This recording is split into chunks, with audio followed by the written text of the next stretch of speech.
Judge John Jones is presiding. Be seated. No talking. All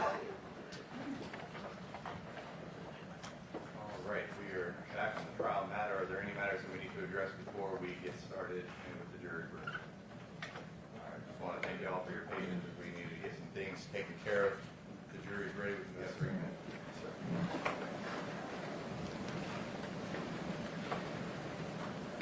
Jurors enter in the courtroom.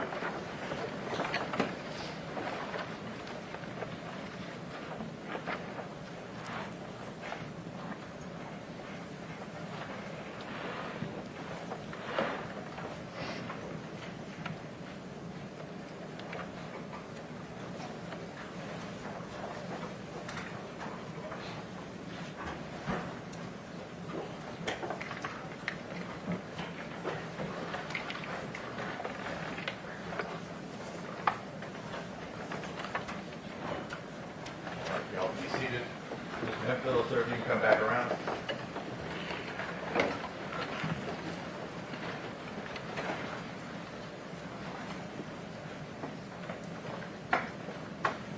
Go ahead, stand there, sir. We'll raise your right hand. Sir, do you solemnly swear or affirm that the testimony you give today will be the truth and nothing but the truth to help you God? Yes, sir. All right, just have a seat, sir.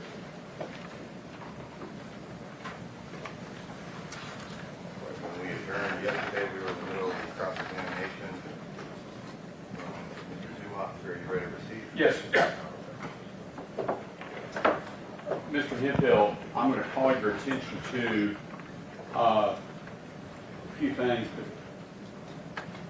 one of the first things we're going to listen to are the dispatch radio recordings from the night in question. They've already been made, Your Honor, they've already been made, will be made part of a collective exhibit that the two officers are coordinating as we've been doing everything else. And for the record purposes, the entire audio is quite long, but I'm going to go to the 8-minute and 37-second mark, and I believe you as a witness will recognize what's happening. Okay, are you ready to proceed? Yes, sir. We're going to do it very similar to what we did yesterday as it relates to what you heard, etc. Okay? All right.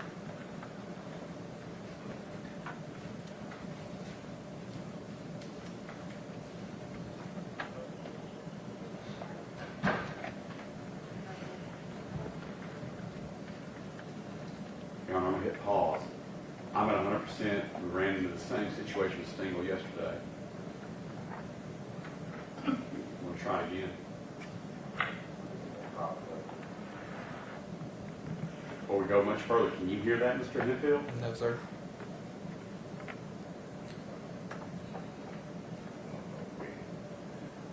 I even had Miss Tanisha help me. Any of your IT folks are available to be able to assist. You can try a few more seconds, see if it gets better.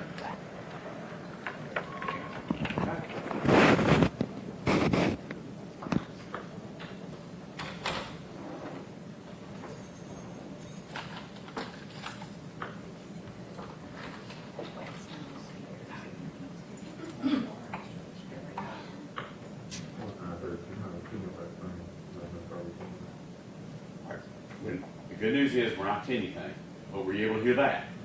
Very faintly, yes, sir.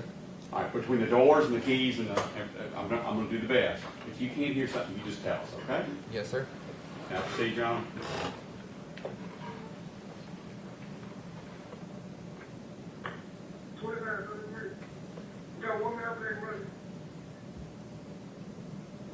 First of all, whose voice was that? It sounds to be like Officer Martin. Is that a recording from the night of the Tyre Nichols arrest? Yes, sir. And you said that sounds like him and Martin? Yes, sir.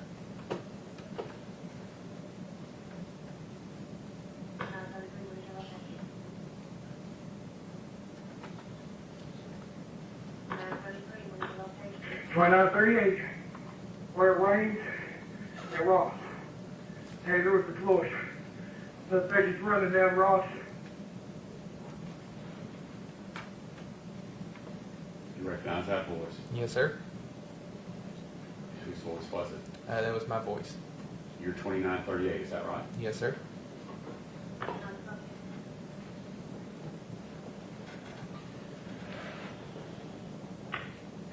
Young male, black, slim build, blue jeans, and a hoodie.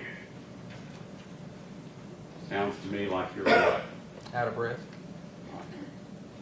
We earlier saw your body cam in the attempted arrest of Tyre Nichols at Ross and Range Road. Are these calls lined up at that time frame? Yes, sir. Is that why you're out of breath? Yes, sir.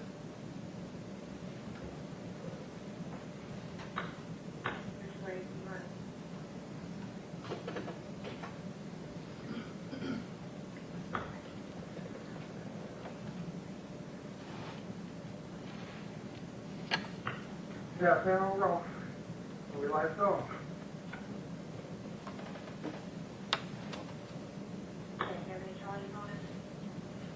By the way, we've heard that a few times. What is the dispatcher asking you She's asking what were the charges. on the fleeing? Suspect, yes, sir. And do you recall an answer ever being given by you or anyone else to the dispatcher? No, sir, not that I recall. Do you know why? Do you know why you nor any of the officers announced to the dispatcher, MPD dispatcher, what the charges were? Slip your mind or what? Yes, sir, it just slipped my mind. I wasn't even listening to the radio because at that point I was helping Haley. Proceed again at 10 minutes and 29 seconds. Yeah, the Scorpio unit over really quick. Who was that? It sounded like Officer Martin again, And what is he asking? asking if there were any other Scorpion units in the area And to what? and to start heading to this area. Now, if that call goes out to you as a Scorpion team member or a Memphis police officer, what does that mean to you, for you to do? You need to get there if possible. Well, If it's you're not, because none of us are cops. You say if possible, what do you mean by if possible? if you're not tied up on another call, if you're not in the middle of a traffic stop, you need to drop everything and head to that location. What would happen if you decided, nah, I'm not going on that call? Realistically, other cops will start talking about you. Would you be disciplined? Possibly, yes, sir. Back on at 10:36. When I started on the route. Whose voice was that? Sounded like Officer Justin Smith. His number's 2931, is that right? Yes, sir. And what was Justin Smith putting out on the dispatch? That he was en route to that area to assist. Back on at 10:45.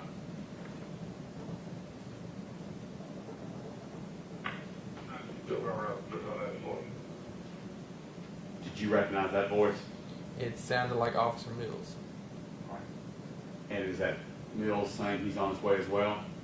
He's asking the dispatch for the last four of the CAD for, I assume, on a previous stop, and then he's going to head that way. Okay, you're using acronyms, things like that. CAD is, Computer automated dispatch. Anytime something happens to where the police are called, it generates an event number so that everything is in numerical order for what happened during that day. and does that allow the officer to look on the CAD, the computer in the car, to find out what's next to do? Yes, sir. Back on at 10:56.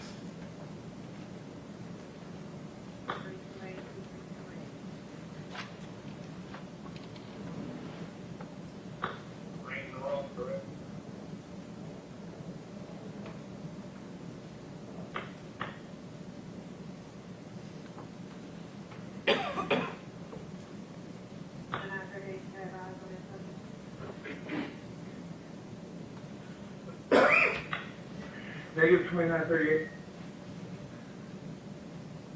You're 38, is that right? Yes, sir. What were you asked? She was asking if I still had eyes on the suspect. What was your response? Negative. Back on at 11:27.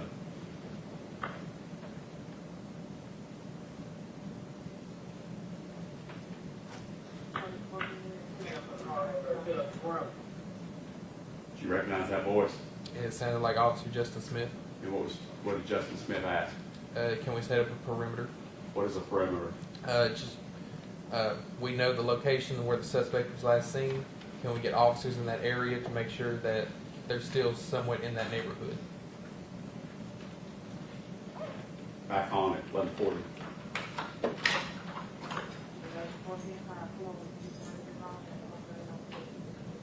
I'm going to hit pause there at 11:49. The dispatcher said something about a radio call, all Scorpion cars. What did she say? Can all Scorpion cars head to that location of Rains and Ross? Did she use the word pull down? Yes, sir. What does pull down mean in cop language? Pull down means can you just pull over where your partners are to assist them? It's an officer needing assistance, go to them. Yes, sir. Back on at 11:49.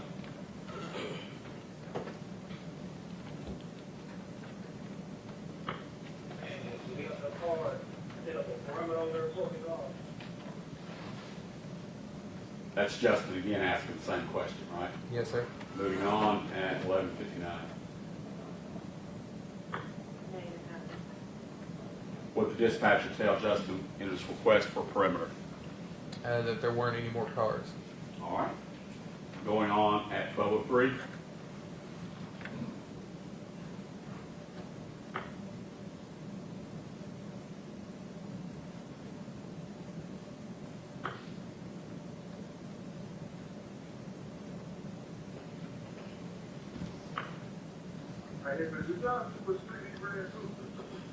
Whose voice was that?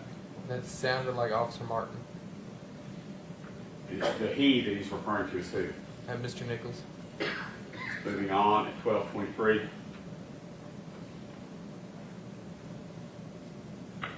Negative, we just saw him running down Ross. That's you, correct? Yes, sir. And you're responding to Martin's call? Yes, sir.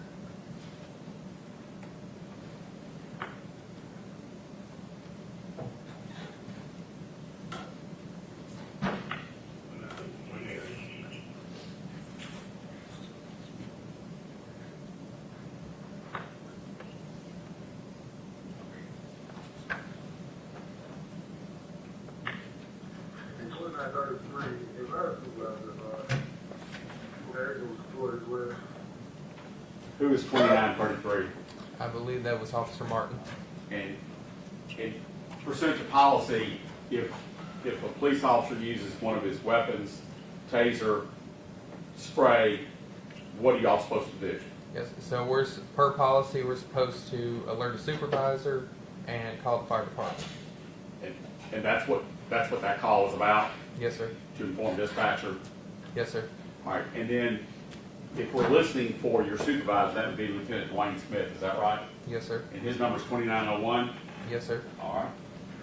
Back on at 13.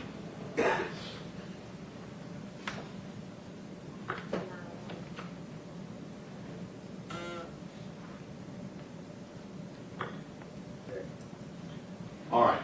I heard dispatcher call out 2901, and then I heard someone say check. Was that Lieutenant Dwayne Smith? Yes, sir. Because we're not police officers, and I'm just asking, is that Dwayne Smith saying, hey, I heard that transmission? Yes, sir. In police language, the word check is just an easy way just to say okay. Moving on at 1311.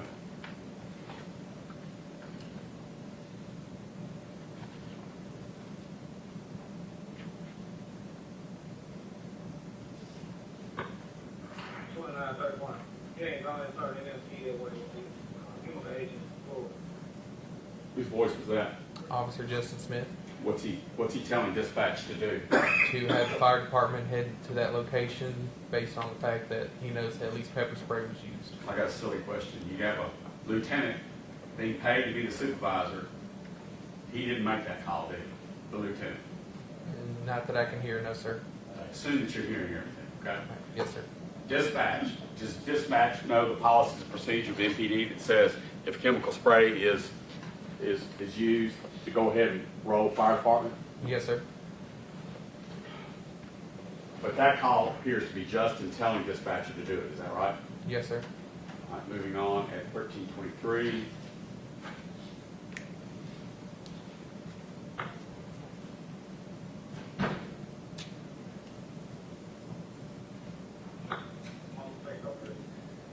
Your voice. Whose voice? I wasn't able to hear that voice. It's okay. We'll move on.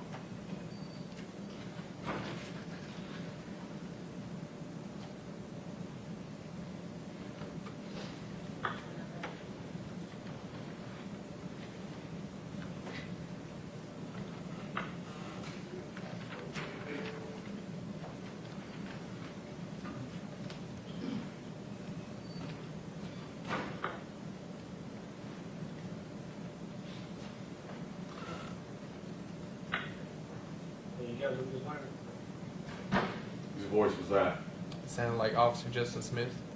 And is the he that he's referring to the suspect? Yes, sir.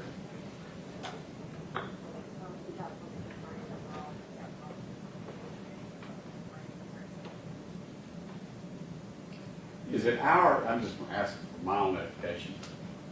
Is it my imagination that I'm hearing the cops call outs much clearer and louder than I hear the dispatcher, or is it just because the dispatcher, to your knowledge, is just a low talker? I'm same with you. The cops are coming through more clearly, and dispatch is a little more mumbled. And did you find that to be common as a roaming out there, that dispatchers kind of quiet and mumbled? Yes, sir. There were times that we would have to tell dispatchers, "Hey, can you speak up, or you're coming in muffled?" Okay. Moving on at 14:15.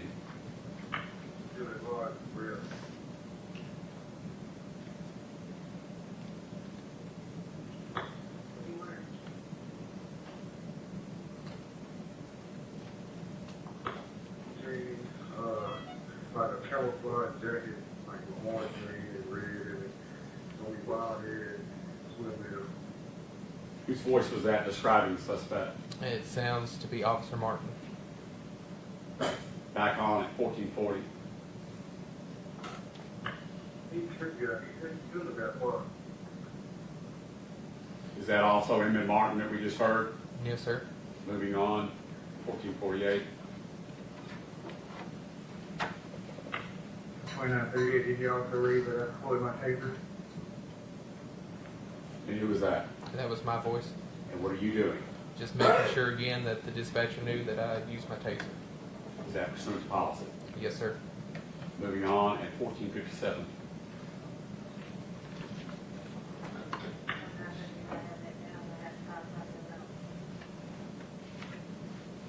What'd she say? She told me that she does have it written down on her system that I used my taser, and she does have the fire department en route. Moving at 15:04. Just before I start. So at this point, Tyre Nichols has not been captured. Is that right? I don't believe so. Yes, sir. You haven't heard it on the radio, have you? No, sir. Okay. So at this point, at least from the radio standpoint, Mr. Nichols has not been captured or spotted. Right. Correct. And yet, you, Justin, and who knows, maybe somebody else, have let dispatcher know to get medical over there. Is that right? Yes, sir. The first one happened to be Justin Smith, but then you did it as well, right? Yes, sir. And the officers, it sounds like to me, have reported to their supervisor the pepper spray, the taser, and a fleeing suspect to the supervisor through the dispatch radio system. Is that right? Yes, sir. Okay. Back on at 15:07.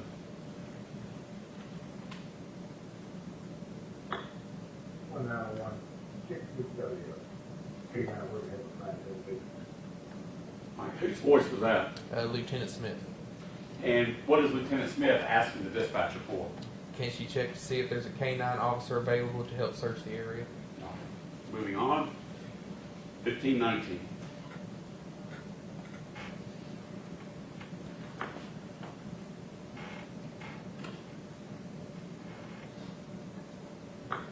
Where they say you see what the extra is? Whose voice is that? Sounds to be Officer Martin.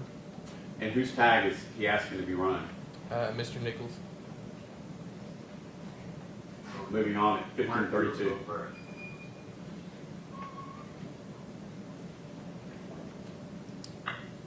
I gave you a tag number on there, up here, but you could, just let me know.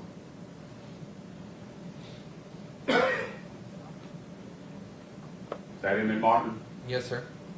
Back on 15:49.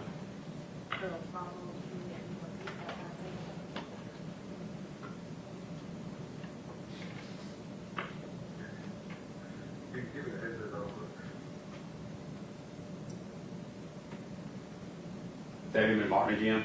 Yes, sir. And what is he asking the dispatcher for? To run the tag, and can you get the address off of the tag? Why is that helpful? Because if the suspect lives near, they're possibly running to their house. Doesn't that assume that the owner of that car is the one driving the car? Yes, sir. And at this point, did any officer out there know who was driving that car? No, sir. All right, moving on. 1603. Well, what we do with southbound on Rock,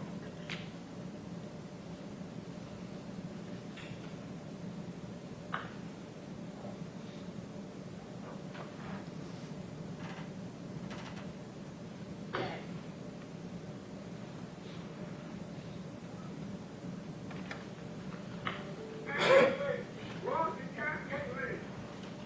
Whose voice was that? Sounds to be Officer Mills. And what's he saying? What's he communicating? That he has located the suspect southbound on Ross, and then he said we were at Ross and, like, what was the other street? I wasn't able to hear that. I would suggest he says Ross and Cascade, but the question I want to ask you is, you know Mills' voice pretty well, don't you? Yes, sir. Is he pretty quiet, pretty calm, pretty laid back? Yes, sir. Did he sound pretty calm, laid back in that radio call? No, sir. What's it sound like to you, knowing Mills and the way he talked? That he is running after somebody and needs other cars with him now. All right, playing at 1632.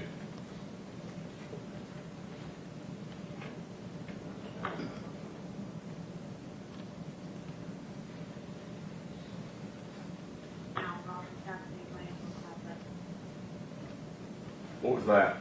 The dispatcher just repeating the address of Ross and Castlegate. Is that for who to act upon? Any officer that has a radio tuned into that frequency. For which precinct? Ridgeway Station. And Ridgeway Station, is that a large precinct with several cars, several officers, what? Yes, sir. Okay. Moving on, 1647.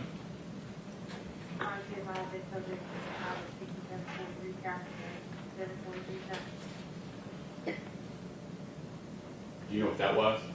I couldn't hear all of it. Who was speaking? It was the dispatcher. Did you hear an address? All I heard was Castlegate. Would it help if I rewind it 10 seconds? Yes, sir.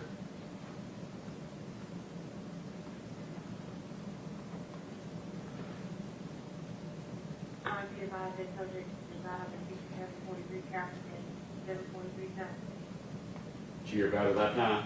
Yes, sir. There's an address on Cascade, is that right? Yes, sir. Is that the dispatch responding to the earlier call on running that tag? Yes, sir. You're sure of that? Yes, sir. Hitting play at 1654.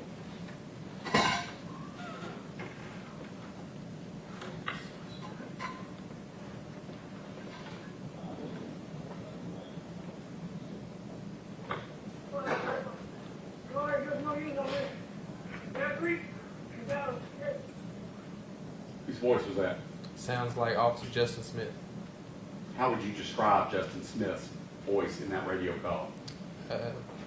Just distressed and currently fighting with somebody. And what is he asking for? He needs more cars with him now. He needs assistance. Yes, sir.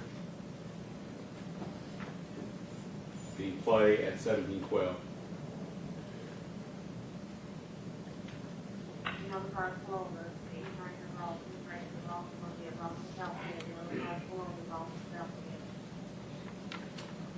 That's at 1720-ish. That's the dispatcher speaking. And what is she telling officers in the Ridgeway precinct? Is there anyone available to assist with officers with a suspect that's resisting and running? Playing at 1724. By the way, you mentioned earlier that if you're not really in the middle of anything, you're really doing a whole lot, you should go back on that call from the dispatch to the entire precinct. What are the officers being ordered to do? To head to that location if you're not stuck on anything.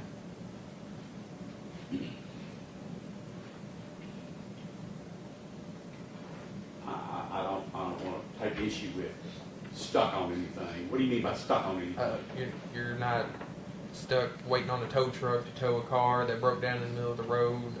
You're not still on a traffic stop trying to issue a ticket for speeding. If you're sitting in a parking lot waiting for a call, you need to head to this location now. Well, I'm going to throw a hypothetical at you. You're a Memphis police officer. If dispatcher says all cars pull over to 6547 Council Gate, you're saying that if you happen to be waiting on a tow truck, you can keep waiting on the tow truck, or do you need to go give officer assistance? Memphis PD would rather you wait for the tow truck because other officers would pick up the slack. Moving forward at 1727.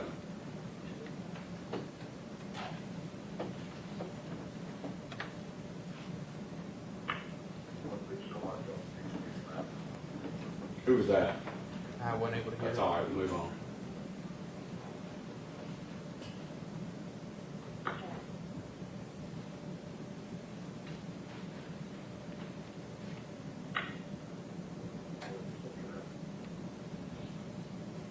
You probably couldn't make that out because I couldn't, right? No, sir. Moving on.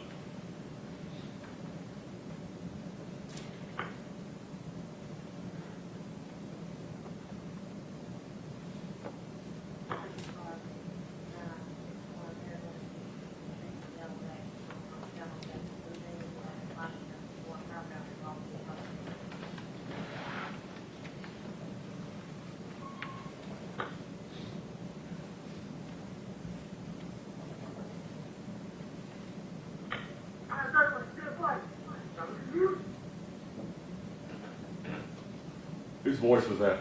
Sounded like Officer Justin Smith. Wasn't quite as clear as before, was it? No, sir. Sound like he's actively engaged in something? Yes, sir. What's he doing? He's still fighting with the suspect. And sometimes, even though somebody makes a radio call out, you hear background noise. Is that right? Yes, sir. Did you hear background noise on that call, or do you want to hear it again? Can I hear it again? Sure.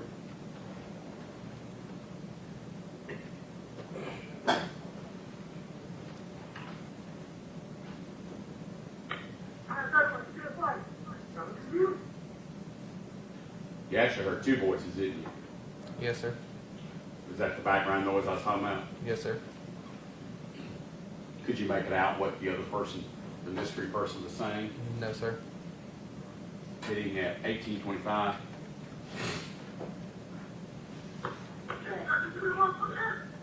How about that? Could you hear that a little bit better in the background? Yes, sir. What did the person say in the background? Give me your hands. What did he say? Can I hear it one more time? Sure.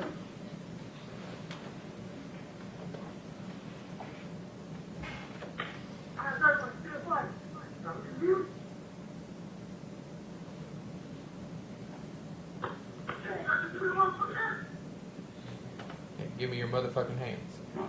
So the call is Justin's voice going out, but you hear someone in the background saying, "Give me your motherfucking hands." Yes, sir. Do you have any idea whose voice that was? It sounds like Officer Martin.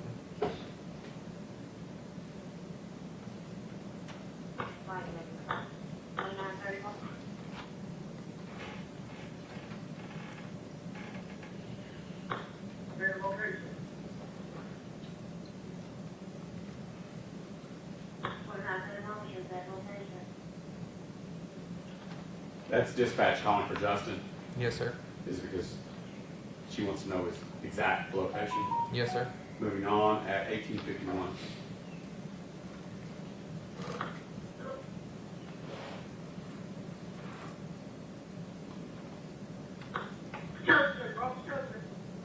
Whose voice was that? I wasn't able to tell by that voice. You want to try again or not? Move on. We can try one more. All right.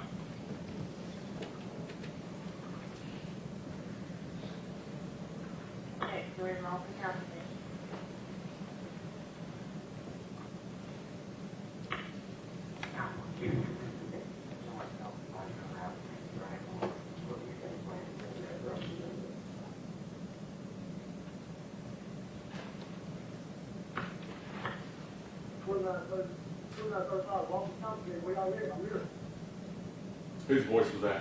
That was Officer Haley. East 2935. Yes, sir.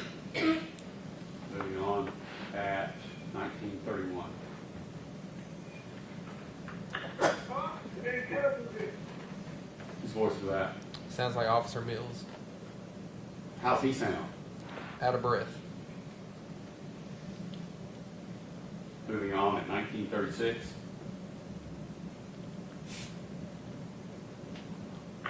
Yeah, he's in Memphis. That was Mills again, wasn't it? Yes, sir. Moving on.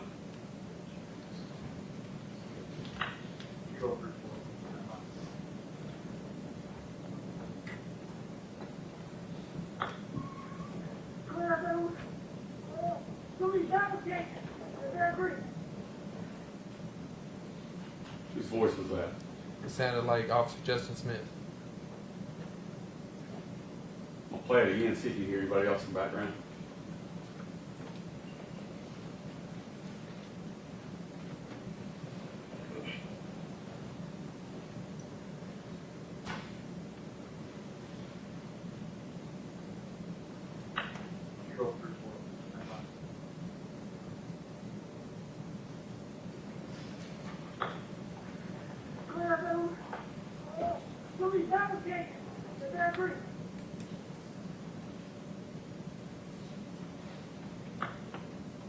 Who's that?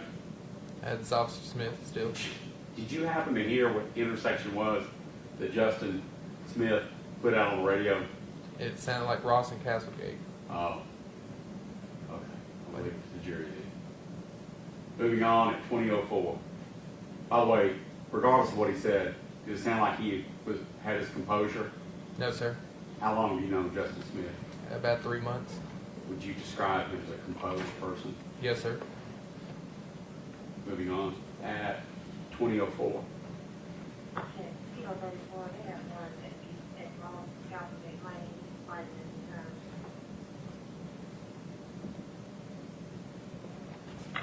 Well, now, when it's like you say, it's alligator.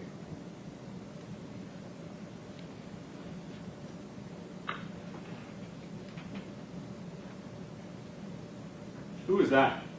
Lieutenant Smith. And was he confused, or could it be that Justin put out the wrong street name? He sounded like he was confused with how the dispatch was saying the street name. Moving on at 2026.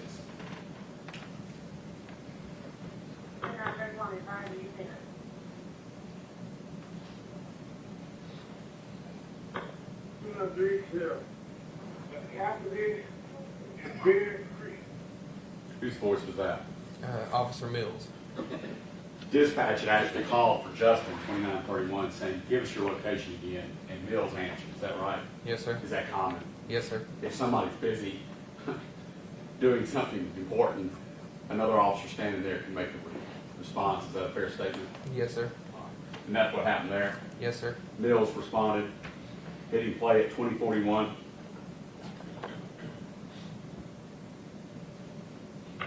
Get it raw, you got to be.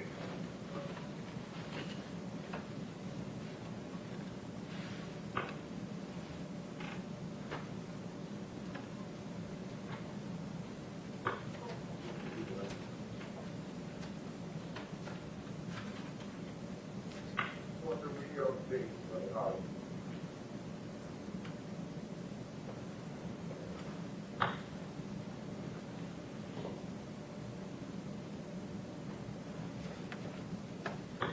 What I thought about, what I anyway, you just have to play tape, anybody. All right, first of all, whose voice was that? Officer Haley. That's 2935. Yes, sir. And what was he telling dispatcher? Telling the dispatcher to go ahead and start the fire department because the suspect was pepper sprayed, tased, and everything.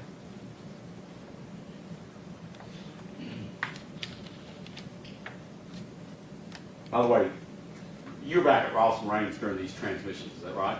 Yes, sir. Were you listening to them? Yes, sir. And when you heard that transmission, did you draw any conclusions whether or not the suspect was in custody yet? Normally when he called the fire department, it's the suspect's in custody. Custody is defined as what, sir? At least having the handcuffs on him. Handcuffs and anything else? It's under control. How about searched? Searched. Yes, sir. By the way, at Ross and Raines Road, did anybody search Tyre Nichols? No, sir. Moving on at 21:25.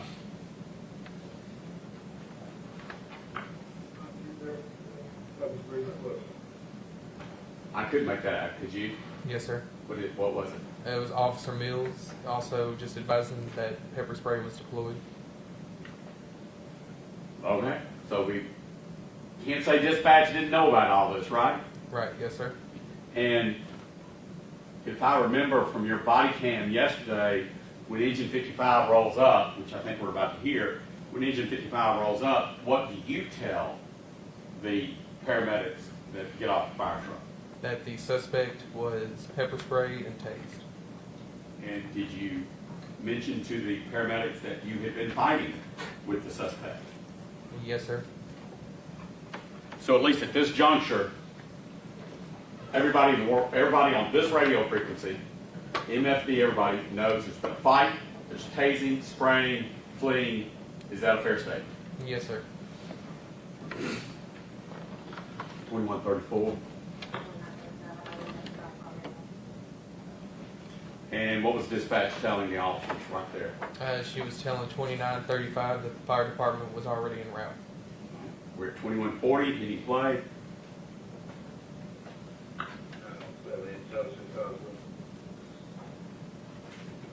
I didn't recognize it. Did you? No, sir. Go ahead on the plane.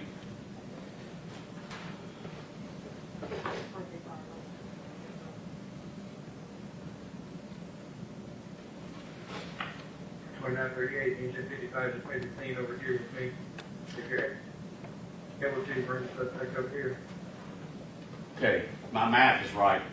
About 15 seconds went by from the time Haley said, pepper spray, tase, everything, to you calling saying paramedics are on the scene with you at Rains and Ross. Is that right? Yes, sir.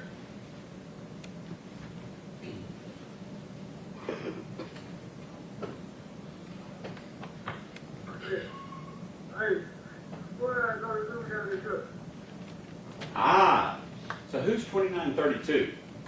2932. I don't remember Did you hear what 2932 said? that they have him in custody. Which is a little bit later than what we heard earlier, right? Yes, sir.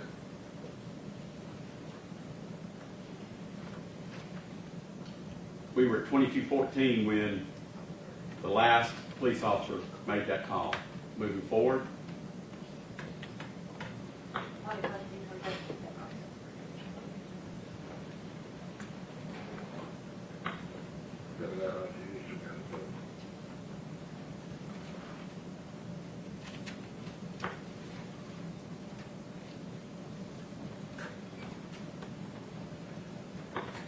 $29.38.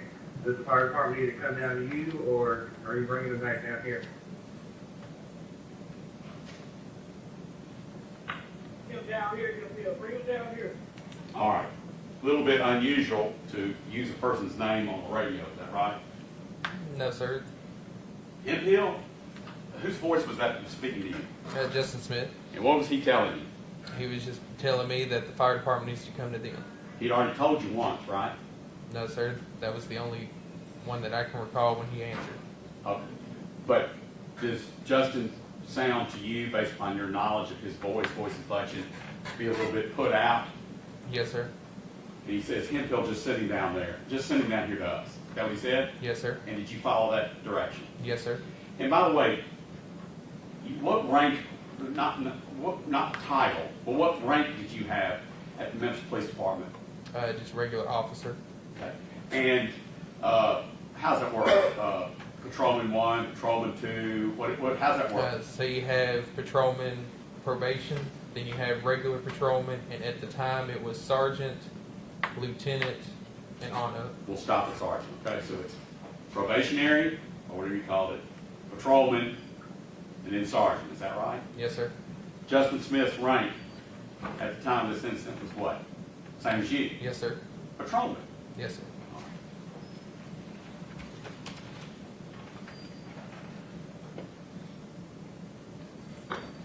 Okay, we're heading that way now. All right. That was you Yes, sir. saying what? That I'm sending the fire department that way now.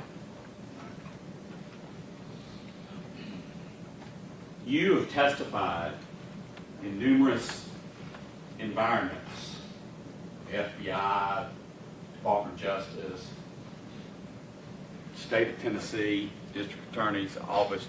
You have given your statements, and some of those statements have been sworn to. Is that right? Yes, sir. And let's just look at the sworn statements, sworn testimony that you've given. You were asked, and I'm asking you today, are you familiar with Justin Smith's reputation there at organized crime? Not too familiar since I only knew him 3 months. Okay, we'll do it that way. Do you recall your sworn testimony when asked to describe Justin Smith's reputation and your opinion of him? Very caring, laid back, and understanding. And does kind and gentle ring a bell for you in front of the grand jury stating that about Justin Smith? Yes, sir. Was that your testimony? Yes, sir. I believe so. It's very similar to what you just said. I just wanted to make sure you did in fact testify that way about Justin Smith. Yes, sir. What do you mean by kind and gentle? And did you say compassionate as well? What did you say? Understanding. Understand. Describe for the jury what you mean by kind, gentle, and understanding. Anytime I had a question or anything, I would always ask him. He wouldn't ask questions. He would just help me out at the best of his abilities. There was a time where I was probably going to be sent off of the team because I wasn't producing stats. So he told me ride with him in his car for a couple of days so he can help me get on track to doing what the Scorpion team needs to do. He also gave you some advice about what officers to stay away from too, didn't he? Yes, sir. Did you follow his advice? Yes, sir. May I have a moment with my client? John.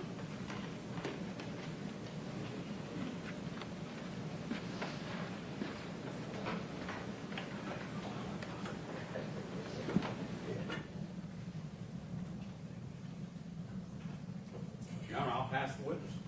All right, I believe Mr. Perry's next.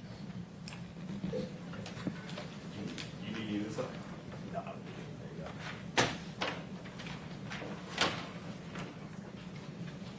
Good morning. Good morning. My name is John Perry. I'm here on behalf of Tyre Bean. I think, other than you, Mr. Bean would have been the newest member of the Scorpion unit back when you were on the Scorpion unit, right? Yes, sir. If I recall, he was only there a little bit longer than me. Like about a month longer, is Yeah. that fair? And Mr. Zuma asked you a series of questions, so I'm not going to go through all of that. I'll probably be up here about 5 minutes, but Mr. Zuma asked you before he sat down questions about how many different times you've talked, you've testified, et cetera. You've been pretty consistent, right? Yes, sir. To be honest, you've been precisely consistent from day one about what happened, about your people on the team, right? Yes, sir. And part of that consistency, the questions weren't always as pleasant and laid out as Mr. Martin Zumach just asked you, right? Right. Yes, sir. And you've had opportunity to talk with members of the DA's offices, right? Yes, sir. And those communications were recorded, right? Yes, sir. Those communications were pretty pleasant, and they just talked to you, asked questions, right? Yes, sir. There was no kind of browbeating, I'll call it, was there? Not too much. No, sir. Now, it's a little bit different when you're across the street, right? Yes, sir. A little bit different when you're talking to the DOJ, right? Yes, sir. They try to, in particular, get you to change stories sometimes, right? Yes, sir. They use that same word, they browbeat you, right? Yes, sir. There was recorded transcript, 8 pages, where they tried to get you to change the fact that you heard somebody's hand on a gun, right? Yes, sir. And you didn't change that, did you? No, sir. You also were asked questions during that same grand jury testimony regarding whether or not you knew Kadarius Bean, right? Yes, sir. And I think you characterized it in that testimony, and tell me if I'm wrong, that didn't talk much. Right. Yes, sir. Was he a pretty quiet guy? Yes, sir. And he said that he seemed like a good officer, right? Yes, sir. He said, was shy and just handled his business the right way. Yes, Is that sir. true? Anything about him, and you were asked specifically during that same inquiry where I was talking about the 8 pages where they took you through the ringer about whether or not you heard a gun, you said you stuck to it, I heard it, and found out you did hear it, right? Yes, sir. But when you're asked those questions regarding Mr. Bean, he asked you specifically, have you ever known him to use excessive force? And did he have a reputation for using excessive force? And do you remember your answer? Yes, sir. And what was that answer? I don't recall any excessive force or anything used by Officer Bean. You ever heard any kind of problems regarding his character and his reputation in the MPD? No, sir. Mr. Perry?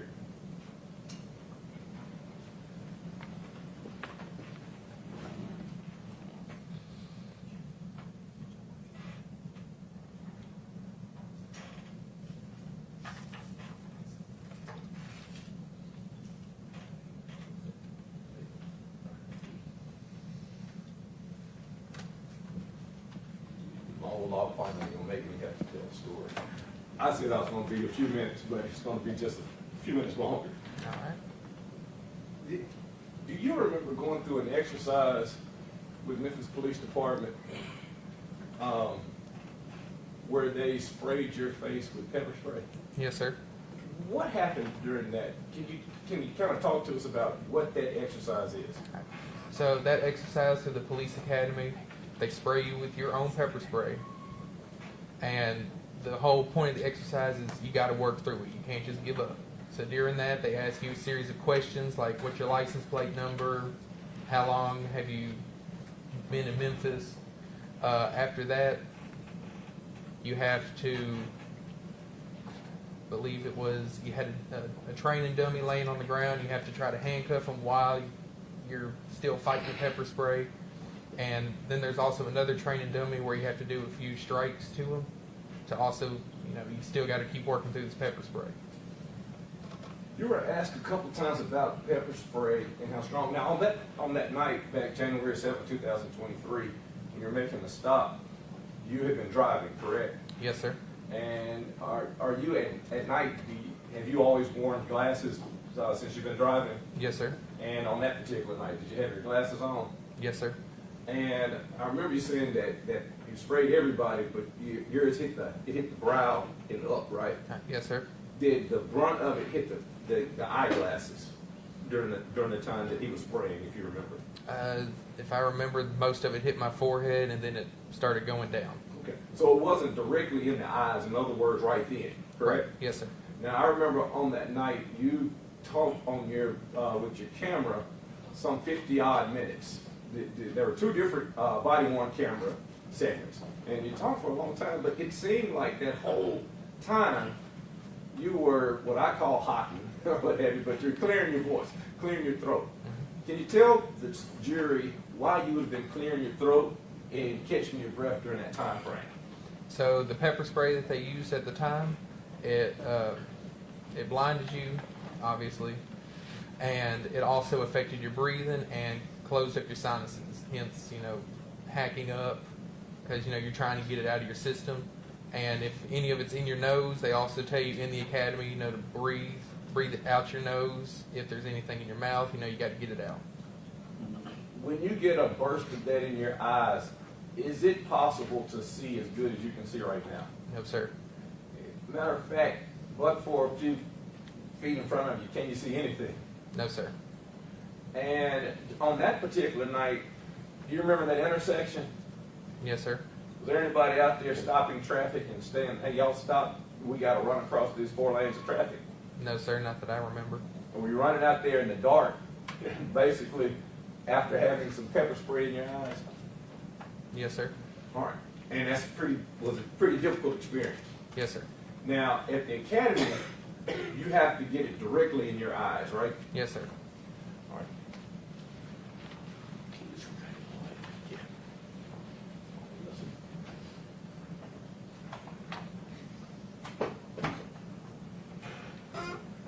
We can pause right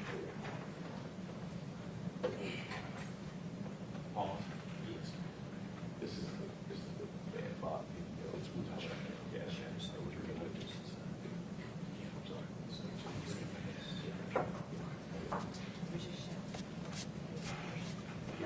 That's all.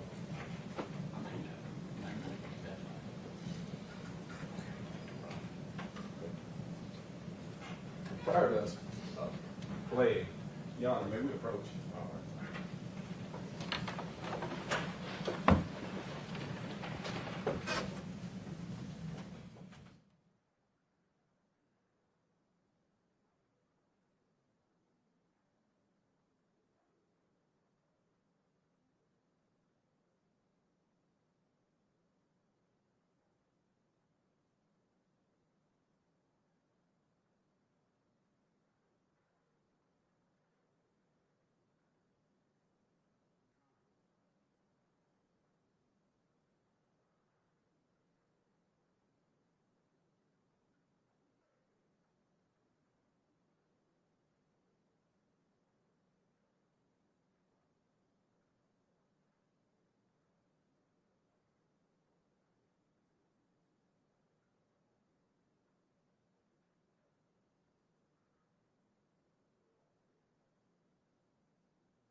We just take a brief recess and get that queued up. Court stands in recess. Everyone went outside. Please stand here. You want to step down, you can't discuss your testimony. That would be captured by the computer.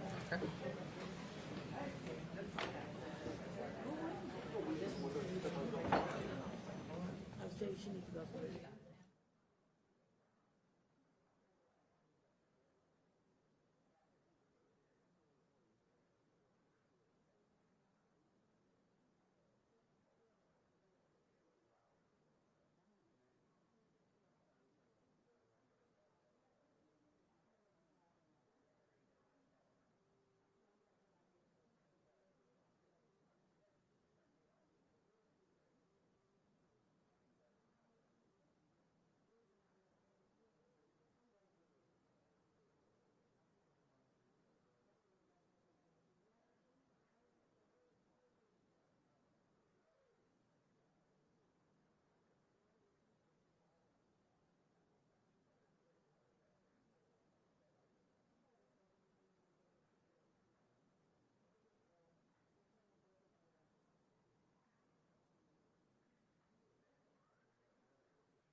more questions. When you were on the scene that night, and after the incident, and you had at some point described it, that this was similar to fighting Bad Bob. Do you remember that? Yes, sir. And what do you mean by fighting Bad Bob? What is Bad Bob? So Bad Bob is a training exercise that they do at the police academy. Like I said, you know, they pepper spray you, and it's drills that you have to do so that you already know how strong pepper spray is, if it gets in your eyes, and how to work through it. And what did they ask you to do after being sprayed when you done the Bad Bob exercise? Can you talk me through it? Yes. So after they spray you, they first tell you, because when they spray you, your eyes are closed. And they tell you, well, we want you to take a couple blinks so that way it gets into your eyes and, you know, they can tell when it hits.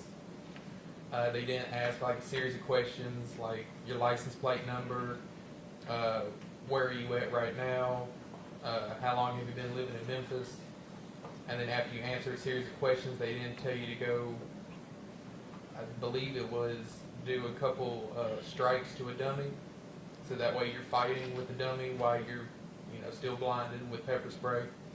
After you do a good couple strikes, they tell you to move on to the next station, which is a training dummy laying on the ground, and it's handcuffing the dummy also while you're blind. Is it difficult to handcuff that dummy while you're blind?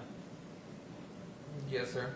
And is it difficult as far as finding where Bad Bob is even while you're blind? Yes, sir. And it is, according to what you had said during that evening, that was pretty much similar to what you went through in actual real life that evening. Is that correct? Yes, sir. Was that a typical type of evening where you had pepper spray in your eye and had to run across 4 lanes of traffic? No, sir.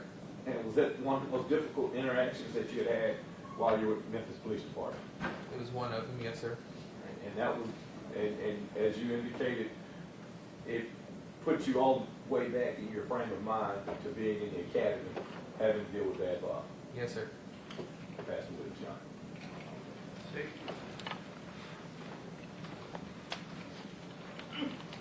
I'm not going to be too long, okay? Okay. Yes, sir. Like you said, I think you've talked to a lot of people. Yes, sir. I think me and you talked once. Is that right? We spoke several times. Yes, sir. Once or twice. Yes, sir. Something like that. And then you testified in a federal grand jury once. Is that correct? I believe so. Yes, sir. I want to go back to the start. Like I said, I'm not trying to be long. I do want to go back to the start. Okay? All right. And it made sense to me because often as police officers, it would make sense for you to say we. I mean, right? Yes, sir. I mean, and that's just how we do it. If you're going to write an affidavit or complaint about what somebody did, you would say the person would observe do X, Y, and Z, but it may have been other police officers that observed X, Y, and Z. Yes, sir. And there's nothing wrong with that. That is how it's supposed to work, right? Yes, sir. Okay. And so it's not uncommon for you to say we and stuff like that. I want to though separate, you know, what you actually saw versus, you know, the we. Okay. All right. All right. So we're on that night, and you said we saw Tyre Nichols speeding, but I want to take that apart. Okay. Who is it that saw something? Officer Martin. Okay. And you've been asked a question before whether or not you actually saw Tyre Nichols speeding. The answer was no. That it was also Martin that said he saw Tyre Nichols speeding. Is that correct? Yes, sir.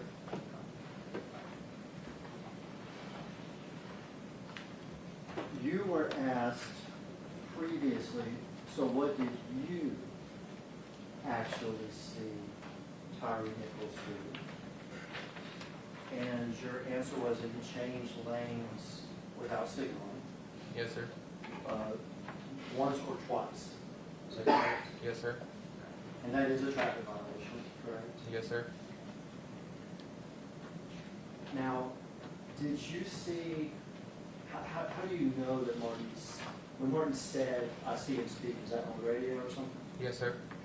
So you hear Officer Martin say on the radio, I see a car speeding or whatever. Yes, sir. Did you see at that point Officer Martin activate his blue lights? A couple blocks up, yes, sir. Couple blocks up. Yes, sir. Okay, so this car is ahead of y'all, Yes, sir. and is, at this point, is Martin ahead of you, Yes, sir. and you're further back. Martin is ahead of me. I'm in the middle, and Haley's behind me. And you haven't seen this car speeding, No, sir. but you've heard Martin say that. Yes, sir. You travel some more blocks. Yes, sir. I don't know if you said a couple or a few, but whichever one, a couple or a few. And Martin activates his blue lights. Yes, sir. He doesn't keep his blue lights on, though, does he? No, sir. He flips them on pretty quickly. Yes, sir. And he continues to travel. Yes, right, sir. For just a little bit, right? Yes, sir. And then he flips them off. Yes, sir. And then the cars continue to travel. Yes, sir. All right, so we watched a video before of, as Mr. Zimach said, a videographer that did the route. Okay? But it sounds like it's not like Emmett Martin had his blue lights on the whole time during this route, right? All right. Yes, sir. Blue light flick on. I don't want to put words in your mouth, but presumably the car that was speeding didn't stop. All right. Yes, Right? sir. I mean, even if you couldn't see it, it's pretty obvious it didn't stop, right? Yes, sir. So flick on blue lights, that car didn't stop. Flick off blue lights. Yes, sir. And then at that point, what are y'all doing? They were following Mr. Nichols. They were following. Now, they weren't pursuing them, were they? No, sir. Because it's even against the policy to pursue a car for that offense. Is that correct? Yes, sir. Okay, so flick blue lights on, car to the top, flick them off, and we're just going to sort of follow the car. Yes, sir. That's sort of what y'all want. Yes, sir. And while y'all are following the car, you see the car do a lane change once or twice without a turn signal. Yes, sir. You never see the car going on to incoming traffic, do you? No, sir. You never see a car hopping the curb or anything like that. No, sir. Y'all are just following and catching back up to it. Yes, sir. Y'all do catch back up to it. Yes, sir. And when y'all do catch back up to it, blue lights come on. Yes, sir. And y'all are in cars that are don't look like police cars, right? No, sir. They're like Dodge Chargers or something. Yes, sir. And they're not marked MPD or anything like that. They're probably black. They're black. Mine was blue. Okay. Dodge Chargers, the lights are even on the inside. Yes, right? sir. So it's just that those panel sort of light things And I believe it had lights inside the grill on the front of the car. on the grill. Y'all catch back up to the car, the blue lights back on. Yes, sir. Catch back up to the car's actually stopped, is that right? Yes, sir. And it stopped in the left-hand turn lane Yes, sir. with the left-hand turn signal on. I don't recall the turn signal on. Left-hand turn lane. All right? Yes, sir. Stopped. Yes, sir. And this is the point where the traffic stop, the actual what we watched, begins. Is that correct? Yes, sir. Now, you've been asked about this traffic stop a bunch. Yes, sir. You know, fair to say. Is that correct? Correct.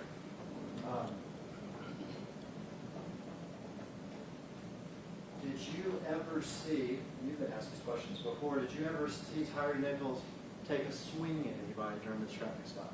No, sir. No, sir. Did you ever see him punch somebody during this traffic stop? No, sir. Did you ever see him kick anybody during this traffic stop? No, sir. Did he ever cuss at y'all during the traffic stop? No, sir. Did he ever spit at y'all during the traffic stop? No, sir. Not that I know of. Did he ever threaten y'all during the traffic stop? No, sir. Not that I know of. In fact, you actually described what he did as politely resisting. Yes, sir. Is that correct? Correct.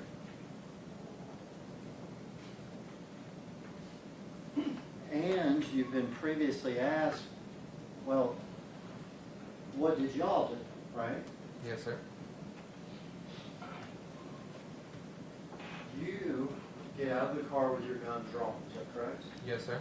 But then you put it up, Yes, sir. is that correct? At some point during this conversation, you pressed the taser up to his leg or something? Yes, sir.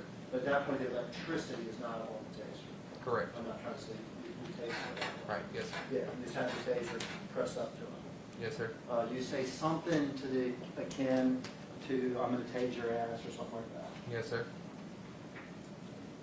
Who says, I'm gonna break your shit? I believe that was Officer Haley. All right, so tase your ass, I'm gonna break your shit.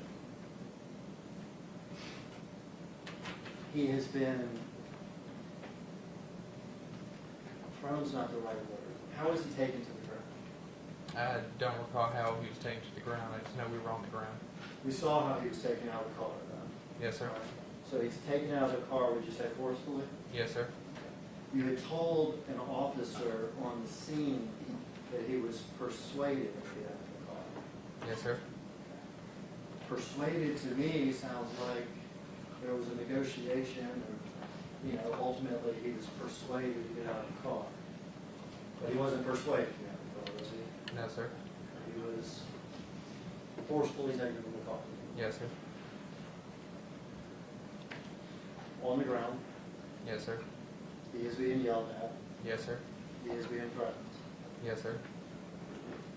And you do have the taser weapon up to his body. Yes, sir. And he is also pepper sprayed. Not yet at that point. At some point in this. Yes, sir. At some point in this, he's pepper sprayed. Yes, sir. Before he runs away. Yes, sir. And that's actually, I should have told you, that's the point we're going up to, the point he runs away. Okay. You've been asked previously, well, is it possible that all that stuff, all those actions, is what made Tyre Nichols run away? Objection, calls for speculation. He's been asked this question previously, Your Honor. What question has been asked or is that question has been asked? In his prior testimony. Prior testimony in another hearing? Yes, sir. If I can have the attorney's approval.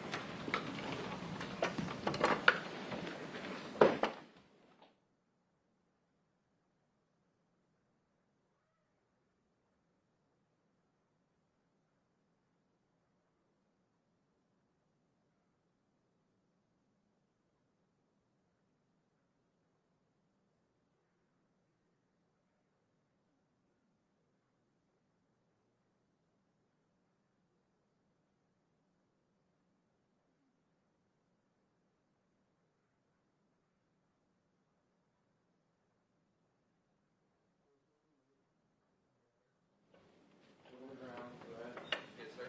Threatened to break his ship, correct? Yes, sir. Threatened to tase his ass. Yes, sir. correct? Pepper spray. Yes, sir. And Mr. Nichols runs away. Yes, sir.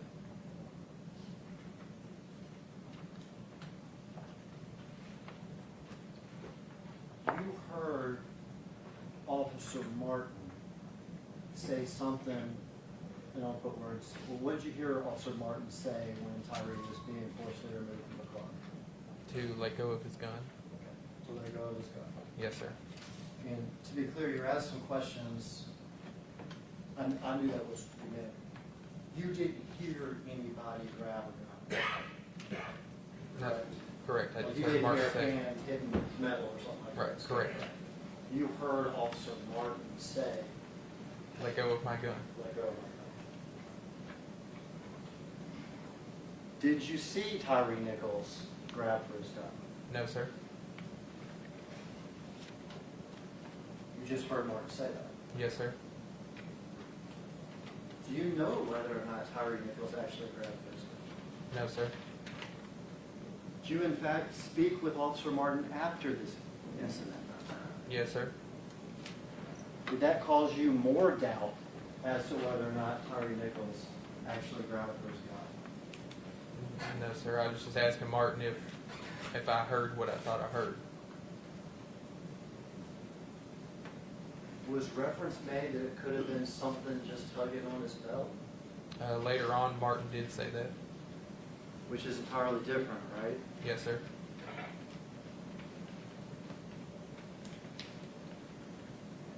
And it was hearing that as to why Tyre was thrown on the ground, Yes, sir. and how this all went so forceful. You admit it was forceful, Yes, sir. so quick. Yes, sir. With an individual who testified before wasn't even fighting y'all, correct? Yes, sir. You described him as resisting, to be fair, correct? Yes, sir. You described it as polite resistance, correct? Yes, sir. But you were very clear that you would not consider that fighting. Right. Yes, sir. Yet he was threatened, yet he was pepper spraying, and then as he ran off, you attempted to save him, correct? Yes, sir.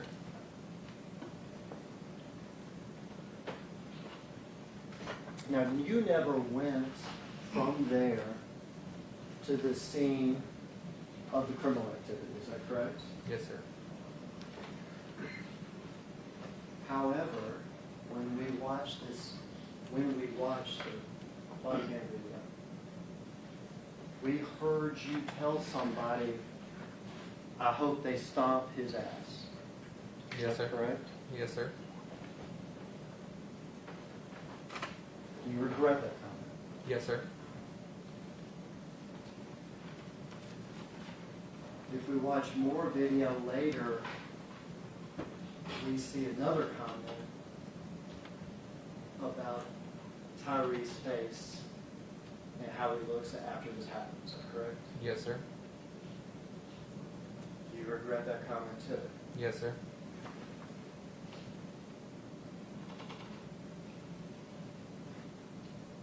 But would you acknowledge that I hope they stomp his ass? There's something to that. Yes, sir. Have you ever heard in this police department of the term or the phrase or the concept of, some sort of street tax or some sort of street justice for somebody that runs for the police? Not just for Memphis Police. Yes, sir. More general, yeah, not just. Just police in actually- general. You grew up wanting to be a police officer, right? Yes, sir. And you've heard this before, Yes, sir. correct? You've described, or have you described before, how you've heard it, especially from older officers? Yes, sir. I think you told me, or not me, I think you made a statement, officers that don't even want to get out of cars anymore, or whatever. Right. Yes, sir. That old school, you hear them talking about the street tax. Yes, sir. Is that right? Yes, sir. Nowadays, it's not talked about in terms of street tax, is it? No, sir. Is there talk among the officers, though, that if somebody runs and you get them, that is a chance to get one punch in? Possibly. Yes, sir. Do you want to try to get in more than one punch? No, sir. Why not? Because then it's too much. One punch is justice for running. No, sir. Well, what is it? Just putting handcuffs on them, Just put handcuffs on. getting them under control. Yes, sir. Well, prior you've been asked if somebody runs, correct? Yes, sir. That is common for officers or not common? That is sometimes officers try to get a little, and it was your word, street justice. Yes, sir. And you have acknowledged that one punch may be, I don't want to say acceptable, but let's say acceptable. Possibly. Yes, sir. For more than one punch, unacceptable. Yes, sir. And I think even we talked, a punch can also be called pieces, right? Or a piece. Yes, sir. So one piece, a lot of pieces though, problem. Right. Yes, sir. Ultimately, you watched that Skycop video, didn't you? Yes, sir. Is that the stomping that you were hoping for? No, sir. Is that beyond anything? Yes, sir. Sorry, can you repeat? Was that beyond anything that you were hoping for? Yes, sir.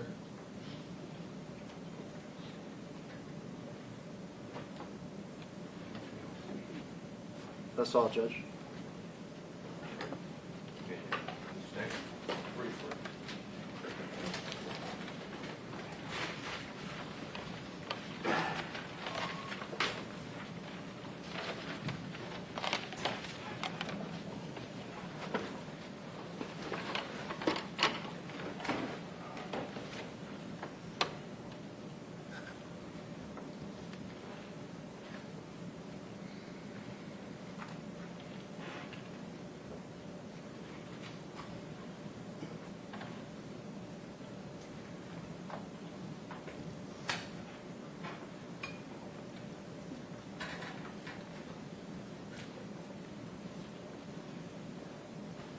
Good morning.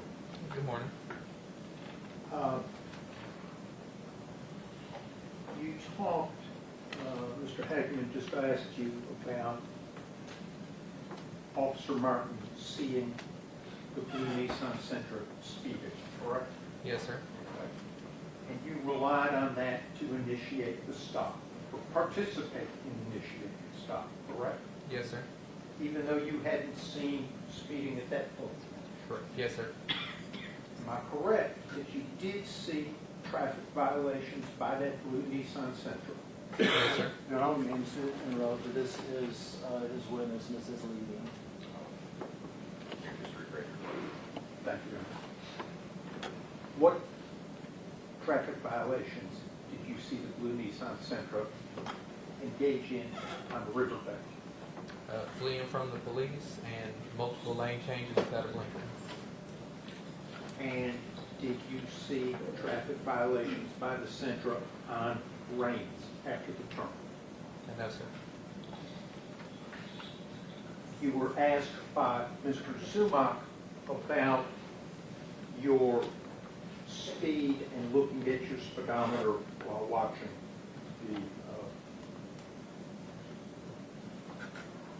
the video yesterday. Do you recall that? Yes, sir. And do you recall what speed you reached on the Rains? About 60 miles an hour. And your body-worn camera showed the Garmin that you had in windshield, correct? Yes, sir. What does the Garmin, what does it show when you're exceeding the speed limit? It turns bright red in the bottom left corner. Now,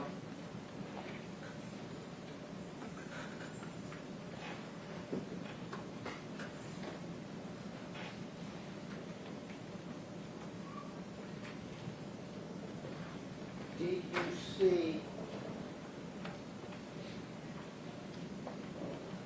Demetrius Haley used soft, empty hands control as part of that stop?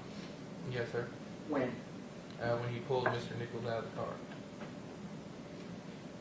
And did you hear Emmett Martin say, I felt somebody tug on my belt during the traffic stop? Later on, yes, sir. During the traffic stop, what did you hear Martin say? Let go of my gun. And you reacted to that. Yes, sir. At the traffic stop, did he ever say anything about tugging on his belt? No, sir.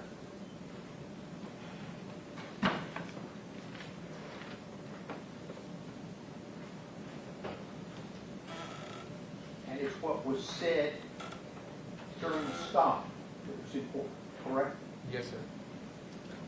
You had to, you're trained to assess the threat at the time, correct? Yes, sir. Again, Judge, I think, this is witness and Mrs. Levy. You can rephrase your questions.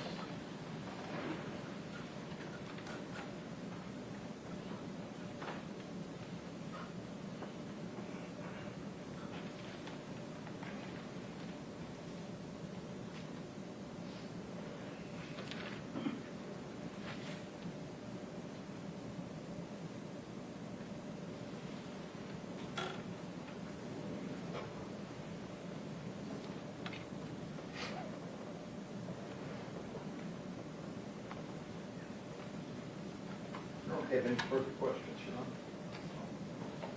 Mr. Zuma, anything? Your Honor, I don't have anything. Mr. Perry?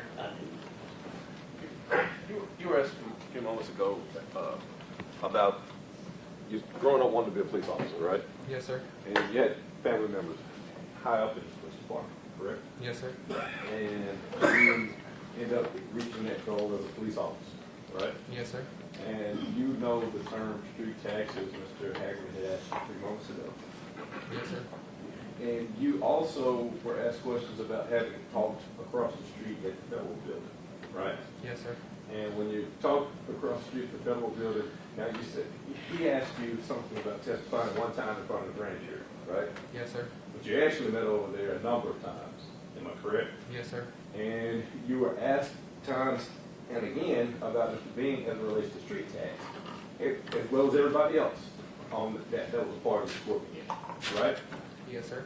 And am I correct in your statement that you never heard Mr. Bean refer to a street tax? Right. Yes, sir. And you never heard Mr. Bean administering a street tax to anybody, right? Yes, sir.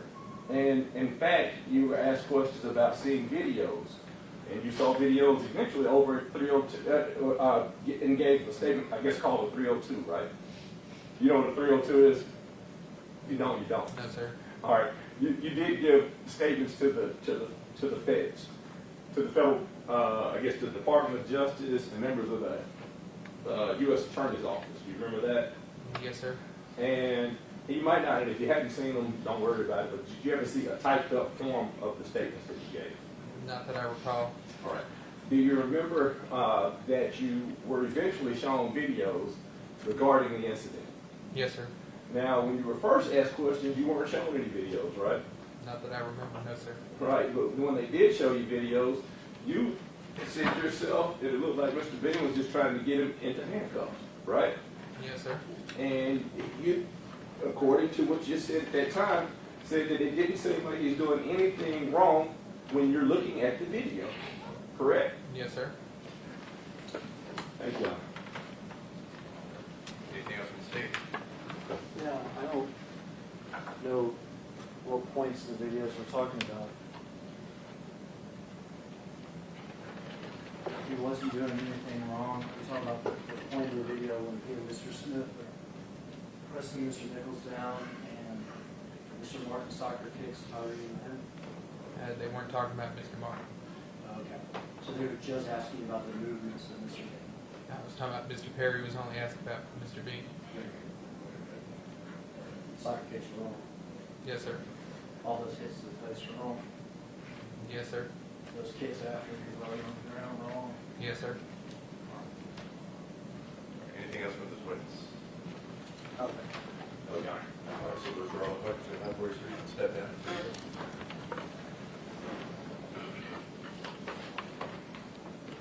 All right. If I can have the attorney's approval.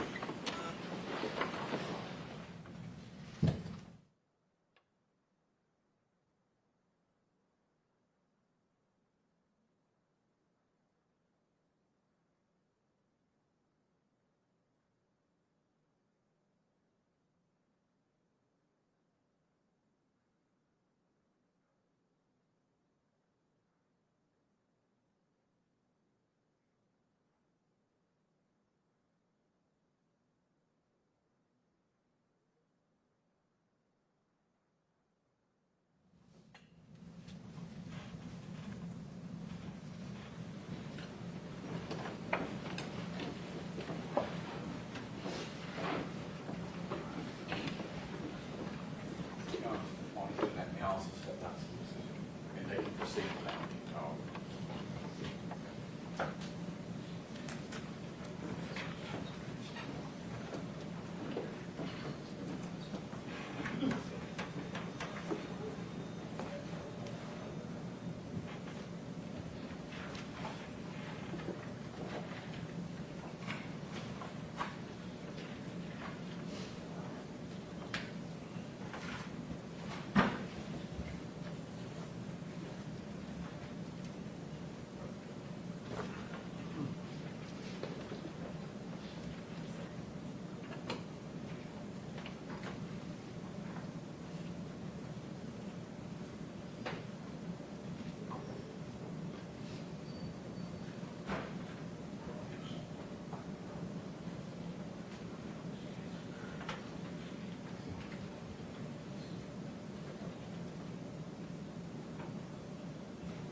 leaving the door unlocked.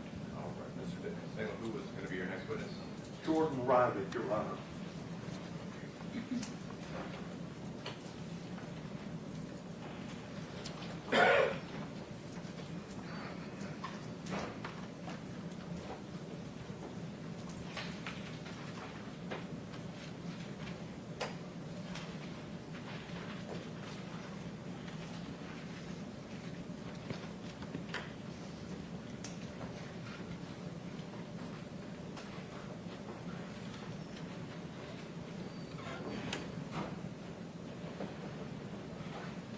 Jordan Riley. Go on, sir. Go around there, way. And then take a good one.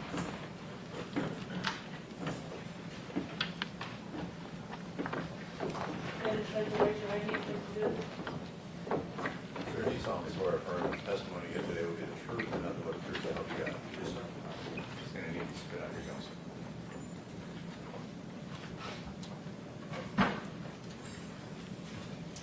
All right, Mr. Tangle, you can proceed. Good morning. morning. Would you state and spell your first and last name for the record, please? This is Jordan, Jordan, Riley, Riley. Mr. Riley, have you ever been the victim of a theft? Yes. You would tell the jury when and what happened. About almost, well, not quite 3 years ago, around October. It would have been right around Halloween, actually the night after Halloween. I, of course, was at the house that I was living in at that time. We had some friends over for, of course, a Halloween party. Everybody left. The next day, one of the friends that was there lived down the road, drove by the house and called and said, "Hey, there's glass all around your car." Of course, at that point, I go outside and I look at it, and of course, my window had been busted out and a car had been ran through. So, Halloween of what year? would have been 22. And what was stolen from your car? Of course, my wallet, which of course had money in it, some debit cards, and some old IDs and stuff like that that I didn't really use anymore on a consistent basis. And of course, I did have an everyday carry, as I do have my my concealed carry license, and it was a Ruger LCP Max. I'm gonna approach past Exhibit 29 to the witness and ask you to flip through those pictures, Mr. Riley.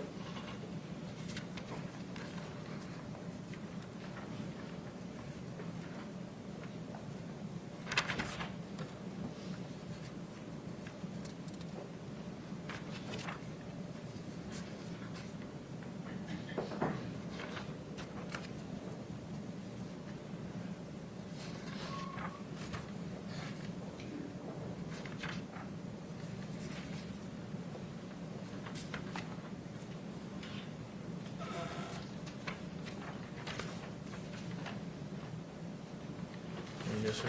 Do you recognize anything in those pictures? Yes. What do you reckon?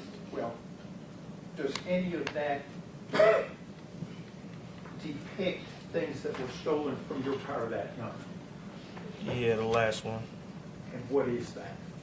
That would be my high school student ID card. And for what high school is it? Paducah Tillman.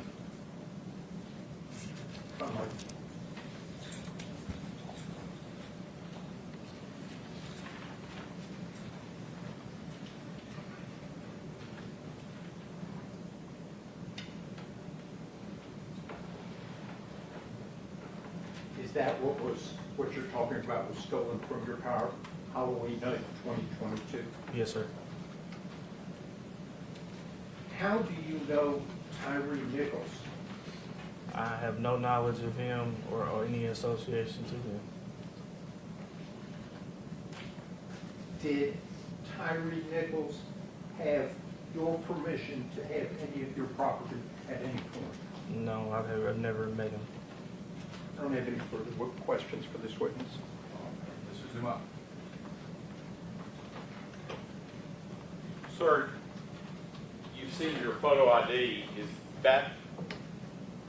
this one of the first times you ever seen that photo ID since the night it was stolen? That's the last time I've seen it, like as far as, it being in possession of somewhere. And you did do a police report. I don't know if you covered that. Did you do a police report on this break-in? Yes, I did. And were those items listed in the police report that you were missing? That was included in the wallet that I told them that was stolen. Have you been contacted by law enforcement or family members of anyone at all to say, hey, we have your photo ID? No. That's all I have. Very. Sorry. All right, state. Do you know the name Keyshawn Ayers? Who? Keyshawn Ayers. No. You aware that he was arrested, prosecuted, and pled guilty to a series of car break-ins on that Halloween night in that neighborhood? I do not. I never got any update on That name anything. doesn't mean anything to you? No, sir. So you have no idea how your ID ended up in Tyre Nichols' car? None at all. I went to sleep that night after, of course, hanging out with some friends, and then woke up the next morning and had to file a police report and everything, and then had to be at work the next hour. So, And how years later you find out somehow that car ended up in Tyre Nichols' car? yeah, just finding out about all this. All right, thanks, sir. Yes, sir. That's it. All right, anything else of this witness? No. All right, so those are all the questions we have for you, sir. You can step down before you go.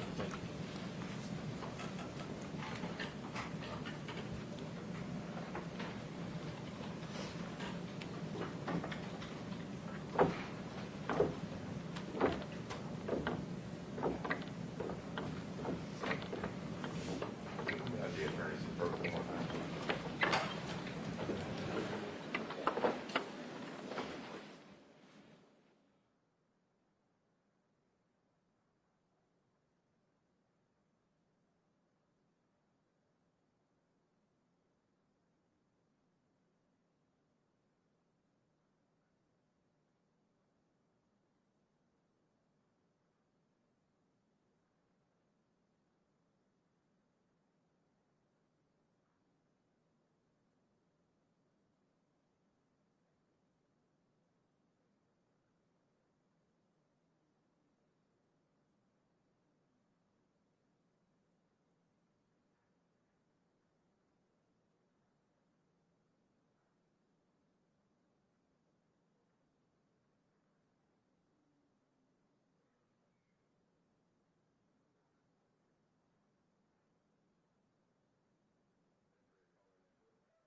Yeah, ma'am, see, this is Officer Greg Turner.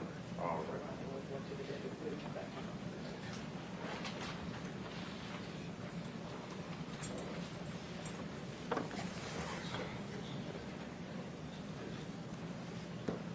So you solemnly swear or affirm that the testimony you give today will be the truth and nothing but the truth, so help you God? Yes, sir. All right, please have a seat.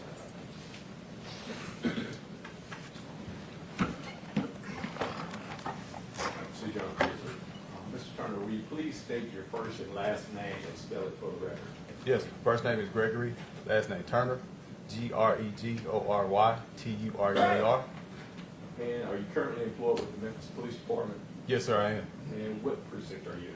I'm at Range Precinct, And how long have you been with the Memphis Police Department? 14 years.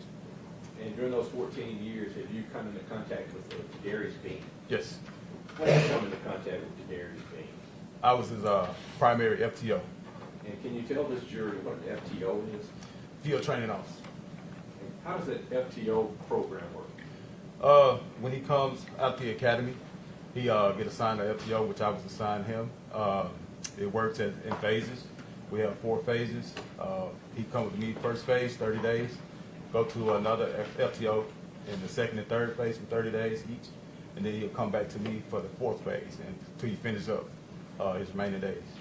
And during that time frame, after being an FTO, well, let me step back. You said you were his FTO for 2 of those 4 phases. Yes, sir. And so you were the first phase and then the last phase. Yes, sir. 4th phase. And after the 2 terms as FTO, did you still work in the same precinct with Mr. Bean? Yes, sir. And this would have been around the year 2020 to 2022? Yes, around that time. I can't say what time. I think like 2021, 22, somewhere around there. And from your memory, do you remember Mr. Bean going from your precinct to the Scorpion unit? I remember it, yes. I remember he told me he was joining that unit over there. And to your understanding, was that an application process, or did you kind of get picked for that unit? You get picked off the merit of your work, what kind of work activity you have, good work effort and stuff. So.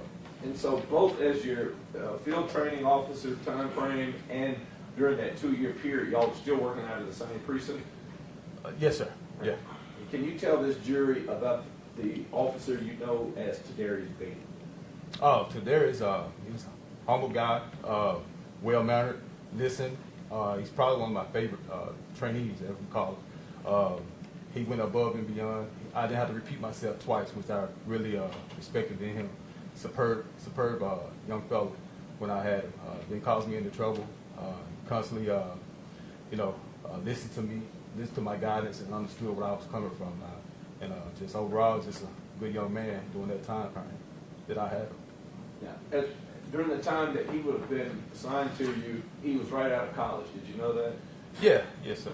All right. And he had, so he would have been around 21, 22 years old. Yeah. Pretty young guy. Young. Yes, sir. As a young man, did he take his job seriously and show maturity? Oh, yeah. Yes, sir. At that age, I wouldn't have thought he was 21 at that time. In other words, was he getting himself together, or was he got together?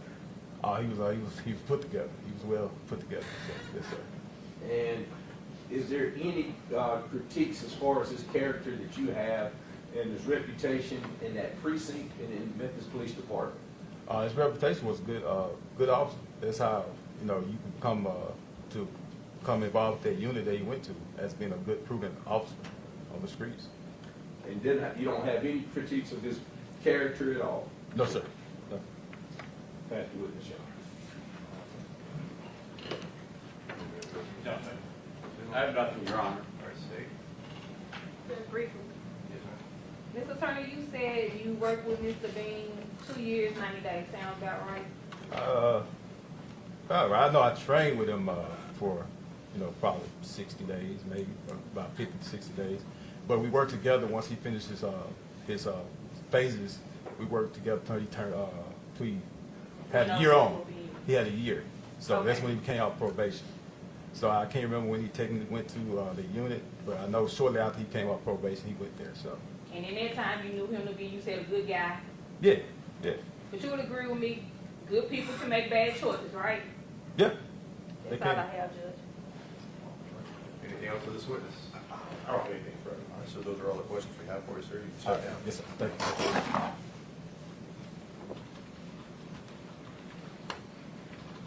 All right, the next witness.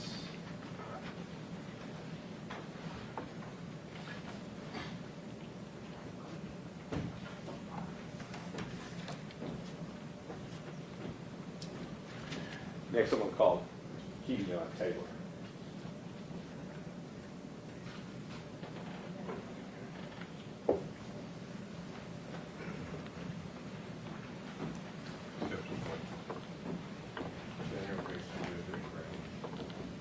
Sir, do you solemnly swear or affirm that the testimony you give today will be the truth and nothing but the truth, so help you God? Come have a seat, sir.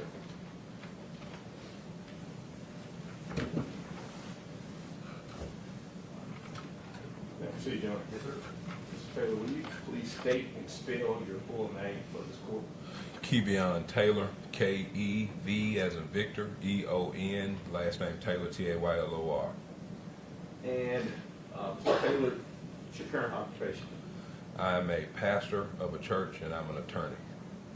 And you're licensed in the state of Mississippi? I am, yes, sir. And do you know a person by the name of Tadarius Bean? Yes, sir, I do. And how long have you known Mr. Bean? I've known Mr. Bean for about 7 years. Now, you said you're an attorney. You met Mr. Bean 7 years ago. Where did you meet Mr. Bean? I met Mr. Bean while we were students at the University of Mississippi. And at that time, how did you first come into contact with him?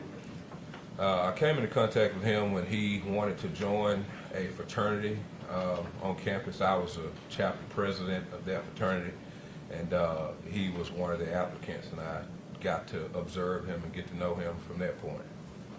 And you said you got to observe him. Prior to being a student at the University of Mississippi, had you had any military service? Yes, sir. I enlisted in the Mississippi Army National Guard when I was in high school, served all through undergrad and law school as well. Are you also trained as a firefighter? Yes, sir. I'm a certified fireman in the state of Mississippi. I joined the volunteer department when I was 15 years old, and then when I got to college, I joined the department in Lafayette County as well, and I served all through college. And so you've been in contact with people that have to serve as a team. Is that correct? Absolutely. And in your experience as a firefighter, your experience in the military, your experience with your fraternity, and your observation of Mr. Bean, how would you describe his character based off of your background and experience? I would say he's humble. I'd say he's a man of integrity. I'd say he's a man of the truth. And he's a friend, I would say. And when you describe the integrity that he has, was there a particular situation that occurred while he was, and you said that you were your chapter's president, did Mr. Bean ever serve while you would have been in law school as the president of that same chapter? He did, actually. So the year after I ceased being the president of the chapter, Tadarius Bean became the chapter president. And was there a situation where his character would have been tested at least? Absolutely. We had some chapter members who took some funds out of the chapter account that they were not authorized to take in the sum of over $3,000. Bean and I found out about it. Of course, I wasn't the chapter president at the time, but he let me know, and I stopped what I was doing. He stopped what he was doing, and we went to the bank immediately, and we rectified that situation, and that included confronting those members that had committed that wrong and letting everybody else know what had happened. And is there anything about his personality, character, etc., that would lead you as a member of the bar, man of cloth, etc., from coming to this court and testifying to this jury regarding that man's character, that would give you problems about doing that? Absolutely not. As you know, as a member of the bar, as a fireman, as a military officer, and a member of the cloth, I have raised my hand and taken oaths like all the other officers of this court have done, and I take my oath seriously because I know that there is another judge that's judging on whether or not when we tell the truth or not. So absolutely not. There's nothing that gives me reprehension about being a witness on his behalf. Good man. Absolutely. That's the witness, Your Honor. All right. Single. Nothing, Your Honor. Nothing, Your Honor. State. Mr. Taylor, you said in that incident that you and Mr. Perry was just talking about where the money was stolen, Bean was the president at that time, Yes, ma'am. and the money was taken, and he notified you immediately, right? Yes, ma'am. You all rectified that situation immediately, Yes, ma'am. and you all confronted the people who did something immediately. Yes, ma'am. So he does know how to do all those things, right?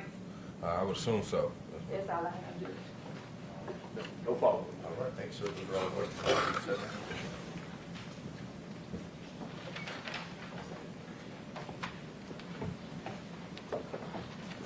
The court would call Mr. Brian McKinney.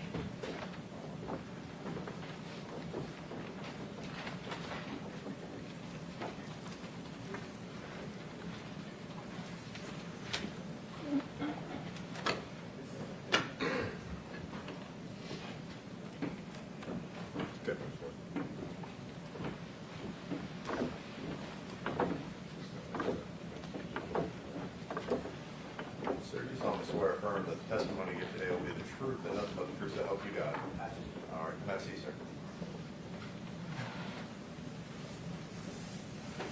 Proceed. Mr. McKinney, will you state and spell your full name for the court? Bryant McKinney, Bryant, McKinney, McKinney. Mr. McKinney, currently you work in corporate security, Yes, sir. I'm in corporate security leadership. and McKinney, did you go through the police academy with Mr. Tadarius Bean? Yes, sir. I did. Do you remember what class that would have been? 133rd. And you, did you know Mr. Bean prior to going through the academy? No, sir. I did not. And after the academy, did you all maintain friendship? Yes, sir. We did.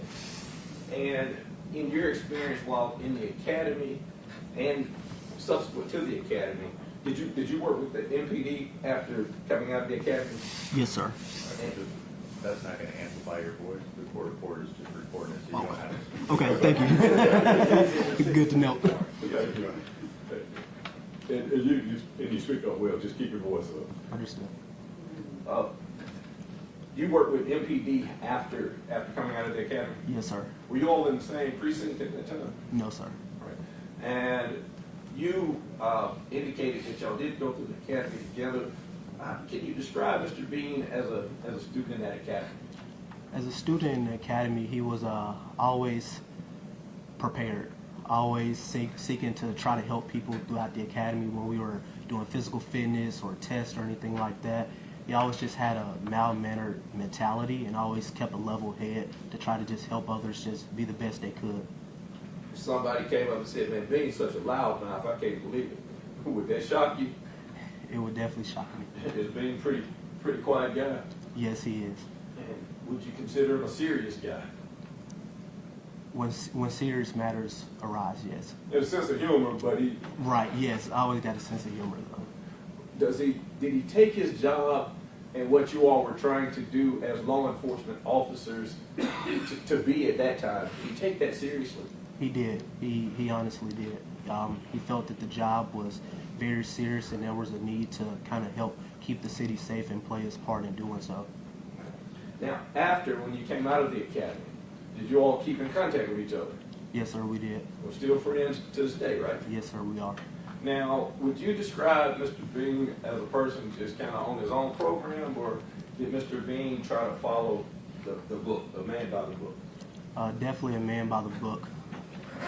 And when you say by the book, do you have an example of how by the book Mr. Bean is? Yes, sir, I do. When he first gave me the call that he got to OCU, it was a great time for him because he got a take-home car as well. And during that time, he was having some vehicle maintenance issues. And he called me. He was like, do you mind taking me to get something to eat? Because we stayed in close proximity. And I was like, why? You have a take-home car. He was like, well, no, we can't use a take-home car if it's not work duties.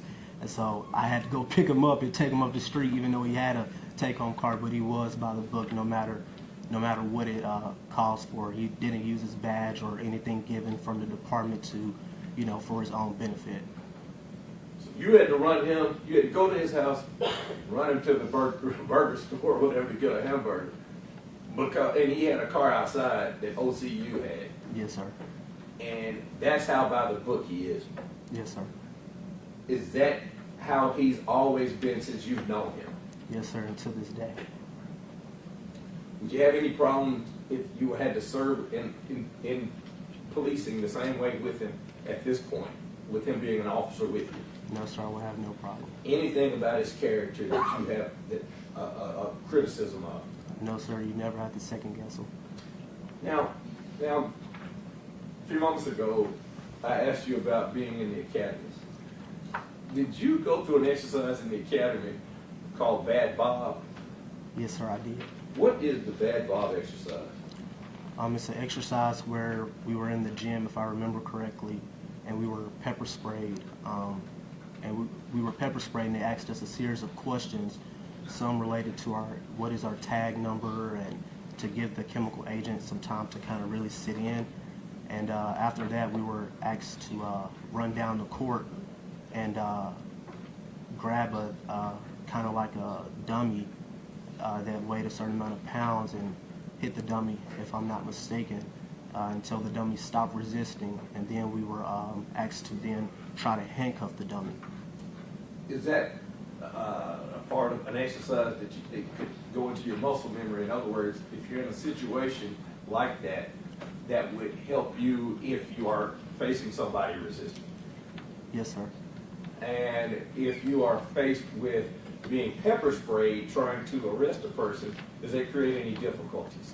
Yes, sir. It was still even difficult. They had the videos, but it was still even difficult on a dummy that wasn't moving when we were doing that training exercise.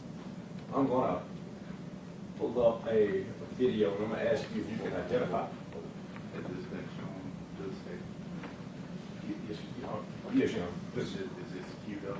It is. It's him. All right. Thank you, Your Honor. Now, proceed. Yes, sir. Can you identify for this jury who that person is? That's myself. Yes, sir. And is this prior to you being hit in the face with pepper spray? At this point, I think if we press play, it's right when they're about to spray me, if I'm not mistaken. And go ahead, you can just watch it. Yeah, that's when they sprayed me.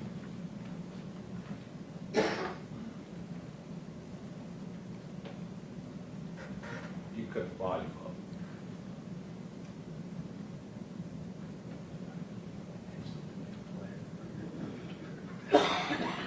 Pause it.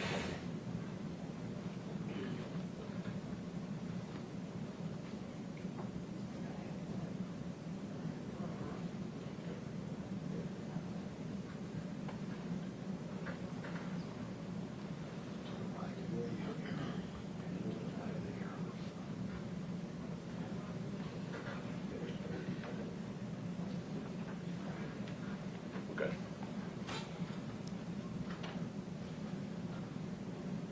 Little pain, a lot of pain. A lot of pain.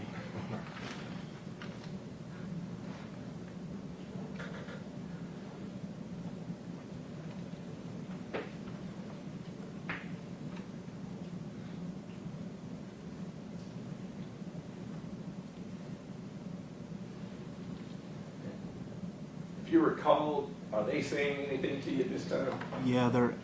I think they started asking me questions about my tag number, driver license number. Then they kind of told me to gather myself so that I can.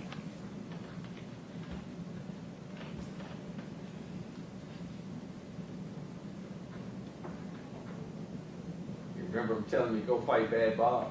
Yes, sir. Yeah, they asked me to point to him.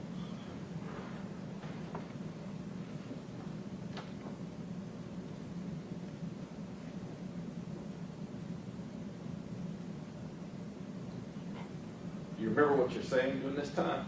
Stop resisting. Stop resisting, stop resisting. And you can put that off. The next person. Mr. Singleton, use the time. I apologize. I did that. 1:20. He started this stuff. Video started Yeah. at 12. Video started at 12. For the record, yeah, you can say for the record. For the record, the video started at 12:22. It stopped at 13:55. All right, thank you. Now, even today, that would have been, what, about 4 or 5 years ago? Yes, sir. Do you remember that experience to this day? Yes, sir. Somebody says that, hey, will you do bad Bob for us in front of this jury? Would that be something that you'd want to come in here and do? Not at all. Now, during that exercise, you're allowed to put one hand over one eye, right? Yes, sir. And you're also advised to close the other eye that is being sprayed into, correct? Yes, sir. So that's somewhat different than if you have your eyes open and somebody sprays, right? That's correct. Do you think it would have been more intense had you had your eyes open and got a direct spray? Yes, sir. And to be honest, I still tried to time it and close my other eye. Right. And so, just as a recap, as far as Mr. Bean's character, you have no criticisms, right? None whatsoever. All right. And then the second phase, being pepper sprayed and being asked to stop a person that's resisting, and then subsequently, it's not captured on there, but you also have to put handcuffs on something, right? Correct. Is that difficult, even in a controlled environment? Extremely. Oh, everything, right? Very briefly, Mr. McKinney, you sprayed in one eye at the academy, correct? Correct. And the other eye closed. Yes, sir. And it looked like, were you pinching your nose so you didn't inhale the pepper spray? Yes, we were told, if I remember correctly, to kind of cover the nose area. And they sprayed a closed eye. Well, the eye was supposed to be open, but yes. And then you had to blink. Yes, blink to get it in the eye. Yes, sir. That experiment that you did with the Memphis Police Department as part of your training, prior to them squirting you in the eye with one squirt, were things tense? Were you scared? Yes, sir. I was scared. It felt like sand, burning sand in your eye. Listen to my question, please. Before they squirted you in the eye, was your life in jeopardy? Were you scared of anything? No, sir. And then you get squirted, and you know you have all your friends around you, and you have your instructors around you. Did you then panic once you did get shot in the eye with the pepper spray? I did. That's all I have. Is it still Officer McKinney? No, no, ma'am. Along with the MPD? No, ma'am. Okay. When you were going through Bad Bob, this was a training exercise, right? Yes. And it was supposed to help you all be able to withstand the effects of pepper spray, correct? To get lifelike experience as close as possible. Gotcha. And so, you only did Bad Bob one time at the academy, is that right? That's correct. So you're not repeating Bad Bob over and over, are you? Correct. And are you telling the jury that Memphis Police Department said, hey, when you get out in the streets, punch people in the head? You're not saying it, right? That's correct. They didn't say that. They never told you, out in the streets, kick people in the head, did they? No, ma'am. Just that's all I have. Anything else? Right. Briefly, just because Mr. Johnson asked the first 2 questions. Did anybody say, hey, this is a disclaimer as it relates to Bad Bob, don't fight a resistor like this? I'm sorry, can you repeat that question? Did anybody while you're in the academy say this is not the way to actually try to stop somebody resisting? Did they say that to you? No, sir. As a matter of fact, did they advise or encourage you to strike Bad Bob with a lot of force? They did. And that was during a time that they sprayed you, correct? Correct. And then after striking him with force, you were asked to put the handcuffs on. Correct. Anything else to this witness? Nothing. Nothing, Your Honor. Sir, those are all questions. Sit down. Thank you. All right, ladies and gentlemen of the jury, your lunch is en route, if not here. We're going to go ahead and excuse you all for lunch at this time. If you can please make sure you leave your notes in your chairs, and please do not discuss the case. We'll call you back in as soon as we are ready for you. Jury can be excused.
Demetrius Haley calls Dr. Jane Turner.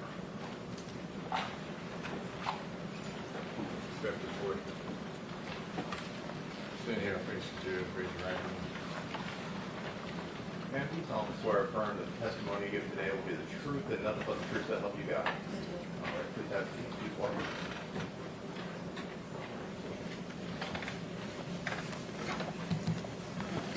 Tell us your name and spell your name for the court reporter, please. My name is Dr. Jane Turner, Janeturner. And you said Dr. Jane Turner. What's your occupation? I'm a physician. I'm a trained forensic pathologist. And my office contacted you about this case. What did we ask you to do?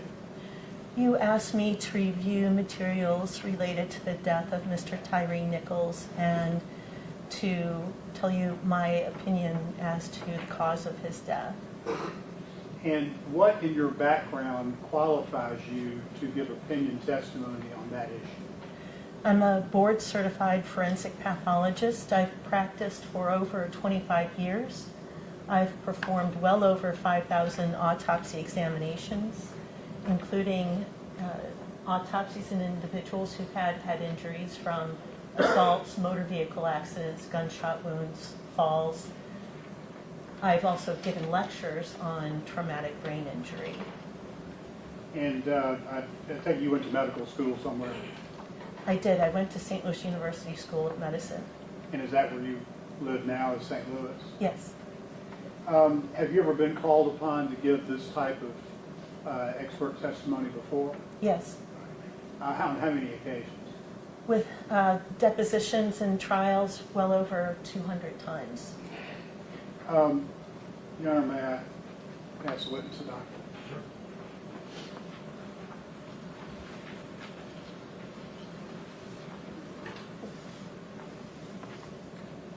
Dr. Turner, what is that you have in your hands in front of you? It's my curriculum vitae, which is essentially a resume. And is that up to date? This is from November 2024, so it's close. Okay. All right. Your Honor, we would move that as the first exhibit for Dr. Turner. Any objections? No, Your Honor.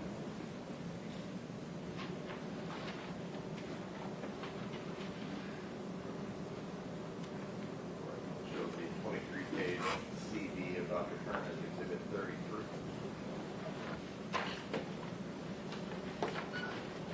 Dr. Turner, could you sort of walk us through the steps you go through in order to make a determination about the cause of death? I review records provided to me, police investigative reports, and in this case, videos. I also review medical records and the autopsy report and autopsy photographs and some trial transcripts. And is that all the records that you reviewed? Yes. And what did you find out from that review? That Mr. Nichols was assaulted. He was struck in the head. He was unsteady on his feet after that. He was eventually attended to by emergency medical services and taken to the hospital, where he was already showing signs of shock. He was initially had no pulse, no blood pressure, wasn't breathing, so urgent care was administered to him, including intubating him, putting a tube into his airway so that he could have his breathing supported.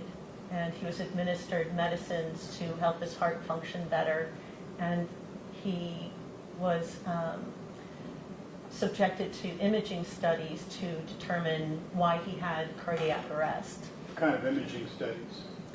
He had a CT scan without contrast of the head. He also had CT scans without contrast of the chest and neck. He had a repeat CT scan a few days later, repeat CT scan of the head a few days later. What were the results of those scans? The results showed that of the head, that he did have soft tissue injury of his scalp from the assault, but he didn't have any skull fractures. He didn't have any bleeding around the brain or in the brain. There was no real evidence on imaging that he had brain injury, and yet clinically he had myoclonic activity. It's a type of seizure, and that activity was improved when he was given anti-seizure medication. And what else did you find out from the medical records? He had shock affecting all the major organ systems, so his brain wasn't functioning, his lungs weren't functioning, he had to be on a respirator. His liver went into shock. It was described clinically as shock liver. His kidneys were shutting down such that... You use the term shock a lot. What do you mean by that? Shock means when your body reacts to an insult to the system. There's septic shock. That's when you have an infection and your body overreacts to the presence of that infection. In this instance, Mr. Nichols had neurogenic shock. He had a reaction to the head injury, and that caused his body to overreact to that injury by his heart failing, his lungs failing, his liver failing, his kidneys failing. And did you also review the autopsy that Dr. Ross did? Yes. And what did that show? That showed that Mr. Nichols had a response to the head injury in that he had hemorrhage in his brain eventually. So on the initial imaging scan, he didn't have any visible injuries to the brain. But by the 10th, he did have hemorrhaging on one side of his brain and on the outside of the brain. So in reviewing the medical records and correlating those findings, I found that he had elevated blood pressures after he was admitted to the hospital, but after he had that first CT scan, indicating to me that the hemorrhages in the brain were part of a reaction, that those hemorrhages weren't from the assault itself, otherwise they would have, not directly, otherwise they would have been visible on the initial CT scan. They developed later, and they developed later because when there's trauma to the brain, there can be an adrenaline rush. The body reacts by pushing out adrenaline, and that can cause high blood pressures, which he did have. And those high blood pressures can cause bleeding in the brain. What was Dr. Ross's conclusion as to the cause of death? Blunt force trauma of the head. Do you disagree with that or agree with that? I agree with it. Did you take a different path to get to your conclusion than Dr. Ross did? Yes. Explain that path.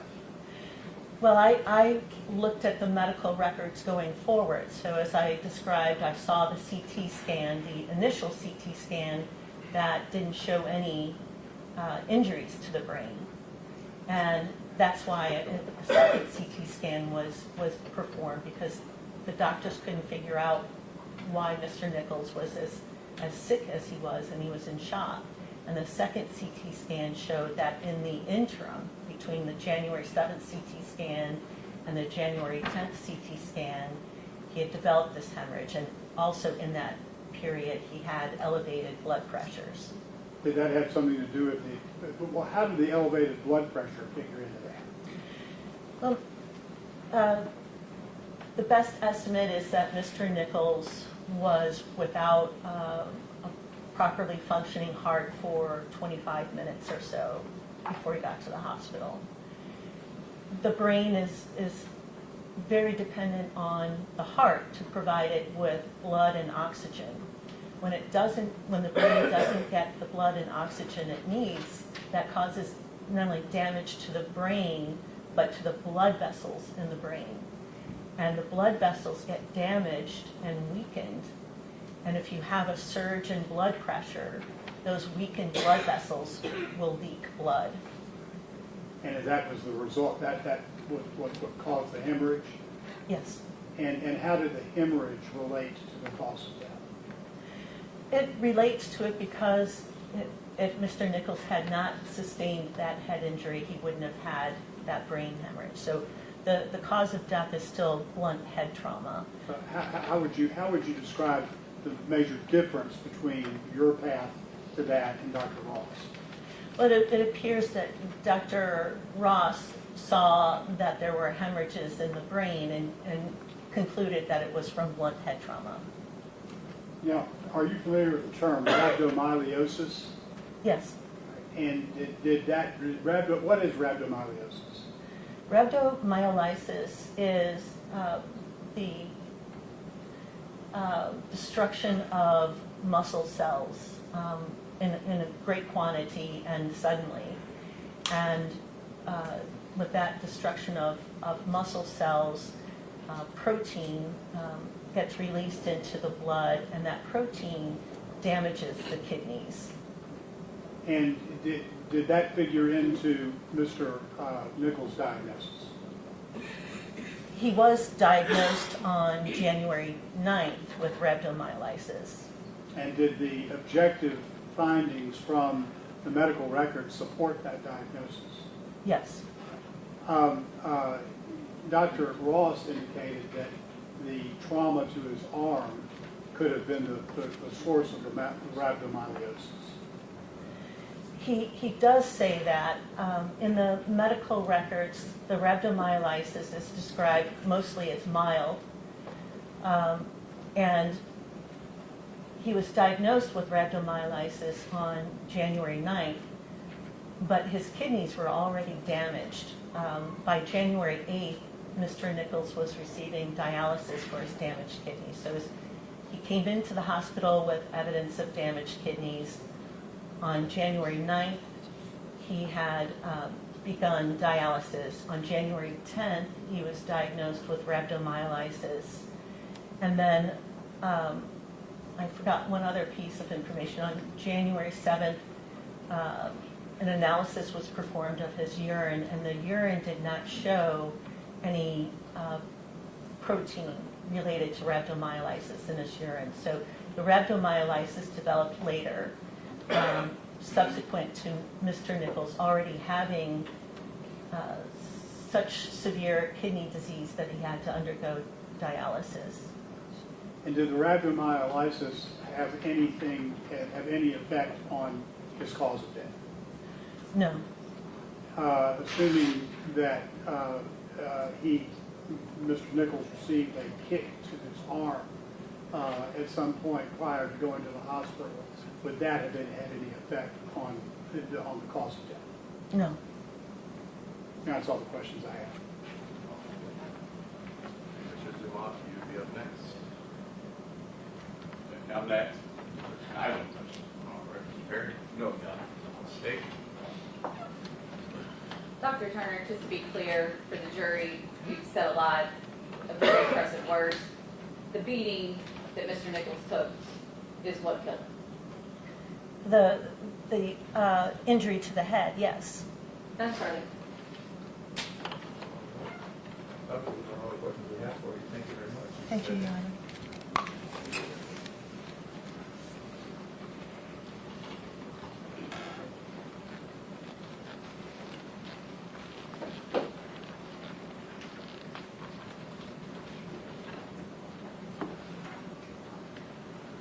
We would call Robert Long.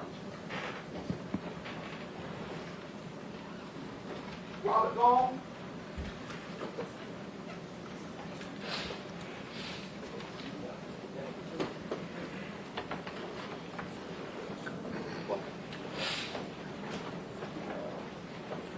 So I'm going to start with the Sir, do you solemnly swear or affirm that the testimony you give today will be the truth and nothing but the truth so help you God? Yes, Your Honor. Please have a seat.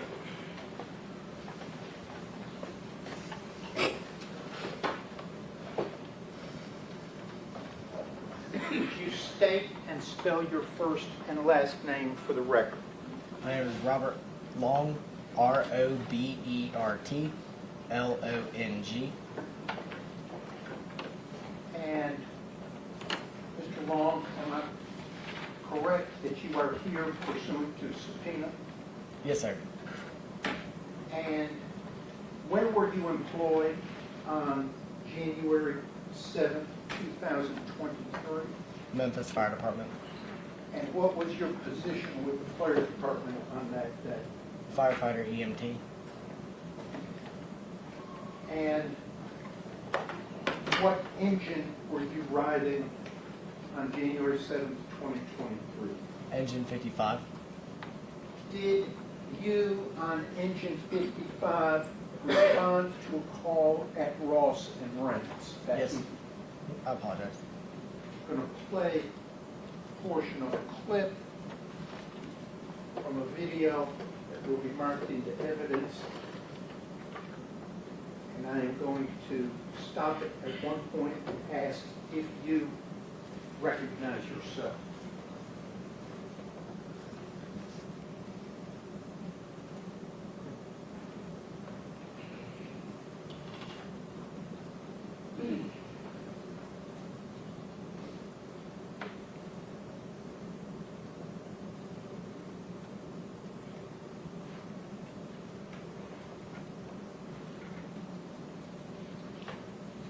This is Preston Hemphills body-worn cam paused at 20:37:25. Do you recognize yourself in that clip, Mr. Long? Yes, sir, I do. I have the Memphis Fire pullover on with the radio strap on. And pretty much the center of the screen? Yes, sir. And that is you responding as an EMT to a call at the intersection of Ross and Rains, January 7th, 2023, correct? Yes, sir. And to your left on the screen there, can you identify that person? Stopped at a bad spot. Should I try again? No, sir. That's on the far left side of the screen, halfway cut off. That's advanced EMT Jamichael Sandridge. And he responded with you that night, correct? Yes, sir. And was the person you were called out to treat at Ross and Rains at that time? Yes, sir. That was we were called out for Officer Hemphill. Okay. And did you learn that there was somebody else that needed to be treated? Yes, sir. On that scene. Okay. You learned that somebody else needed to be treated while you were at that scene at Ross and Rains, correct? Yes, sir. Okay. And that was, the person that needed to be treated was a suspect, correct? Yes, sir. And was he at Ross and Rains? No, sir. Where was he? We were told later in the video, or if it was play on, that he was at a different location of a Castlegate lane. Okay. And did Engine 55 go to that location? Yes, sir. Okay. And when you got there, was Castlegate Lane blocked by several police cars, parked police cars? Yes, sir. Where did Engine 55 park? We parked at the intersection of Castlegate and Ross, about a block away. Okay. And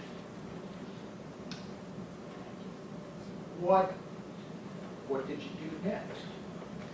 My advanced EMT informed me to grab our blue bag, and we dismounted from the engine, and we moved up to I think it was Castlegate and Bear Creek, that intersection that he was at.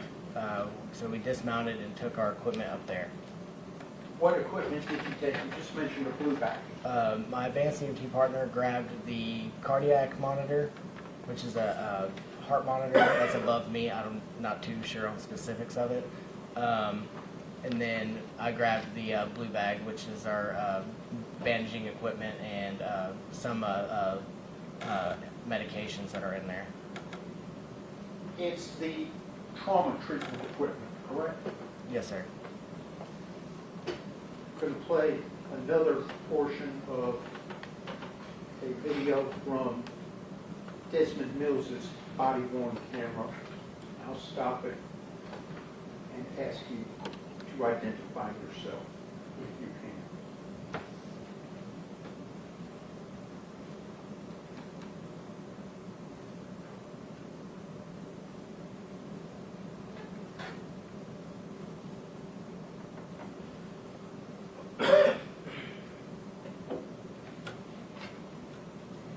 Can you identify this Officer Mills's body-worn camera is stopped at 20:50:07.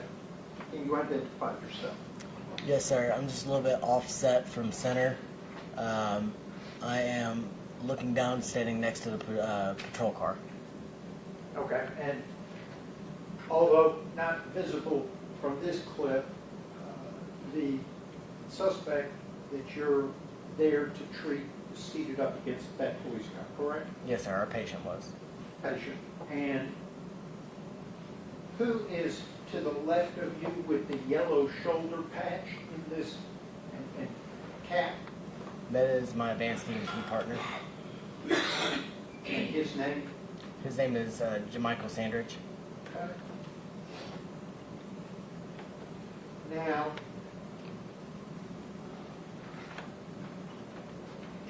are you employed by the Memphis Fire Department today? No, sir. When were you terminated? January 30th, 2023. And to your knowledge, was it related to your conduct on January 7th, 2023 at work? Yes, sir. Now, on January 7th, 2023, when you got to Castlegate and Bear Creek, you observed a person later known to you as Tyre Nichols, correct? Yes, sir. Okay. And you spoke to him. Yes, sir. What did he tell you? He told me his name and his age. How was he sitting? He was sitting upright against the patrol vehicle. Sitting in a normal seated position? A little bit canted off to the right. Okay. What did his head and face look like? He had a bump on his head, and then he had dried blood under his nose, and then he had a busted lip. Was there any active bleeding about the face? No, sir. What else did he tell you as you spoke with him? I asked him if he had consumed any alcohol. He admitted to having alcohol, and then I asked him if he had taken any drugs. He did not confirm nor deny that he had drugs. How did his speech appear? It was a little slurred, but it was took that as consistent with being under the influence of alcohol.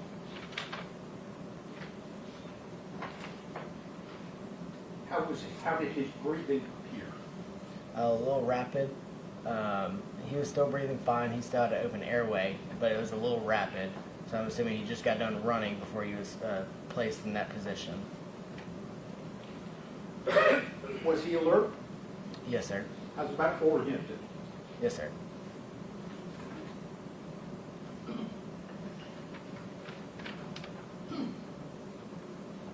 What did he request of you? To stand him up and uncuff him. What was his pulse like? I didn't get a physical pulse on him.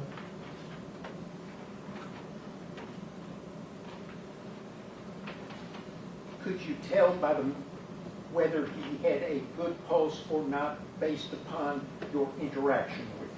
Yes, sir. Just by his movements, I could tell that he had a good pulse. He was able to move all of his limbs on his own, so that tells me that he has a good pulse. Did you learn how he obtained the facial and head injuries that you just described? I was told that he ran and that from the police officers, and that when they got to, I assumed that he was tackled just consistent with the injuries that I noticed, because they had to stop him from running from them. What about any pepper spray? I did hear from when we were at the scene at Ross and Rains, Officer Hemphills said that there was pepper spray that was used on that scene. That's what inclined me to think that pepper spray was probably used on him. Did you smell any pepper spray there at Fair Creek and Castle? No, sir, I didn't.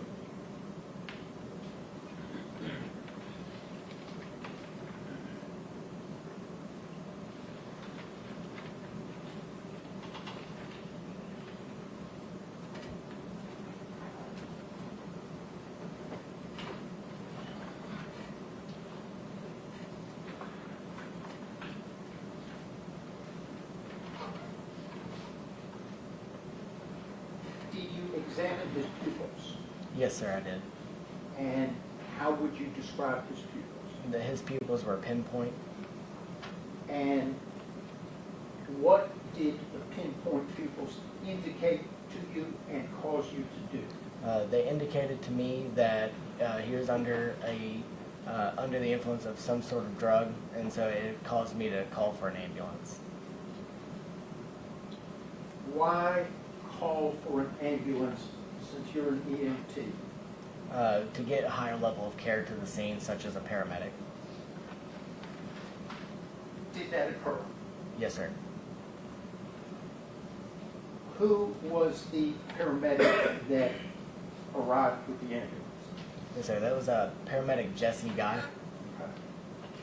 Paramedic has more training than an EMT? Yes, sir. Who else arrived with the ambulance? His partner, the EMT, Jalen Jones.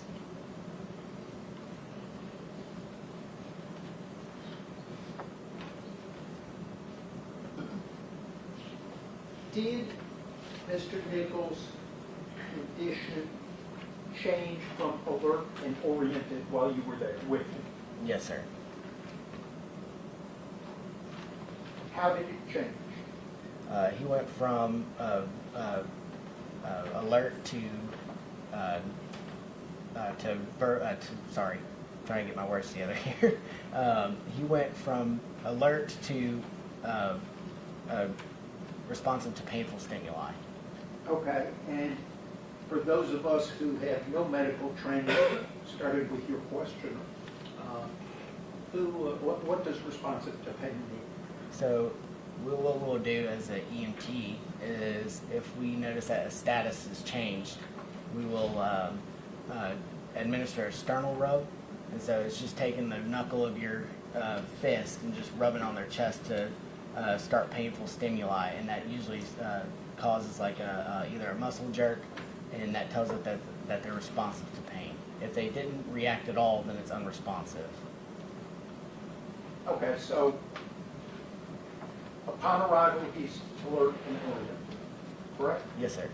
Stays that way for several minutes? Yes, sir. And he's that way when you called for the ambulance? Alert? Alert and oriented? Yes, sir. Ambulance call was because of the pinpoint pupils? Yes, sir.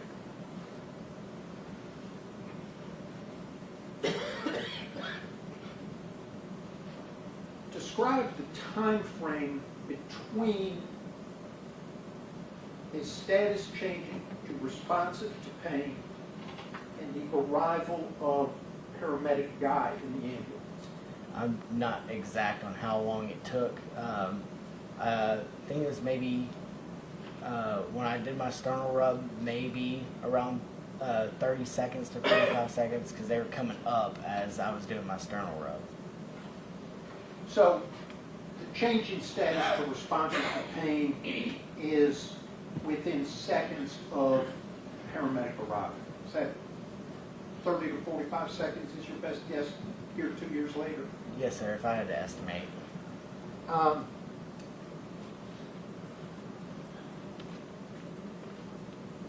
Upon arrival, did paramedic Guy take over the medical care? Yes, sir. at that time, did you go get the oxygen bag? Yes, sir. The oxygen bag was back at the engine on Ross Lane, correct? Yes, sir. Until then, Mr. Nichols had not been administered oxygen, is that correct? Yes, sir.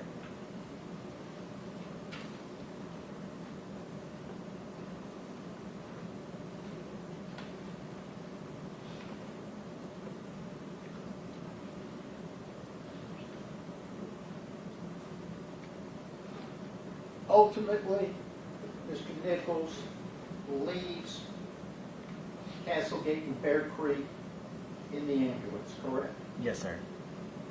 Who drove the ambulance? I drove the ambulance, sir. And where did you drive it? I took it to St. Francis Park off of 5959 Park Avenue under the guidance of the paramedic. St. Francis Hospital here in Memphis, Tennessee, correct? Yes, sir. Who was seated in the passenger seat during that drive? A police officer was in the passenger seat. I didn't catch a name. Do you recall if he was a big, heavy-set guy? He was a little bit on the more built side. He did have a beard and he had a beanie on. Do you recall whether he had any hair? He had facial hair, but he had a beanie on over his head. It had MPD on it. Do you know if that was Officer Mills? Not to my knowledge. I don't know the names of the officers. Who was in the back of the ambulance with Mr. Nichols? It was paramedic Jesse Guy. It was advanced EMT Jamichael Sandridge and EMT Jalen Jones. What did you learn about Mr. Nichols' condition when you arrived at St. Francis Hospital? When I arrived and started to unload Mr. Nichols out of the back of the ambulance, when I opened the doors, I noticed that the Lucas device, which is it does the compressions in CPR, was attached to him, and so that told me that he went into cardiac arrest. Have you been aware he was in cardiac arrest prior to, well, when you left the scene at Bear Creek and Castlegate? Was, to your knowledge, was Mr. Nichols in cardiac arrest when he was put in the ambulance at Castlegate and Bear Creek? No, sir.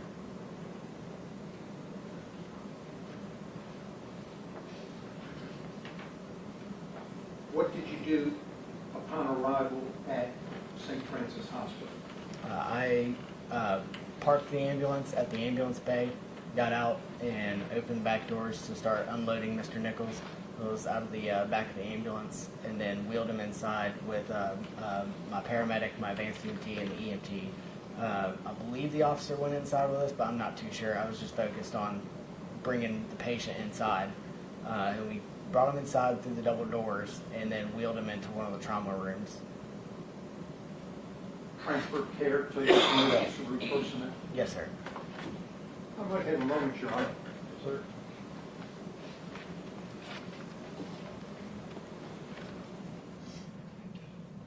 I pass the witness, Your Honor. All right. Just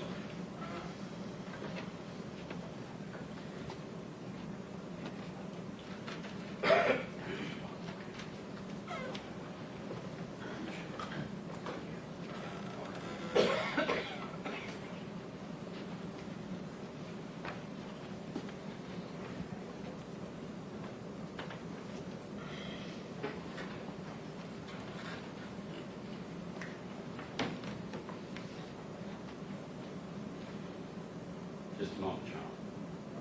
Court's intelligence.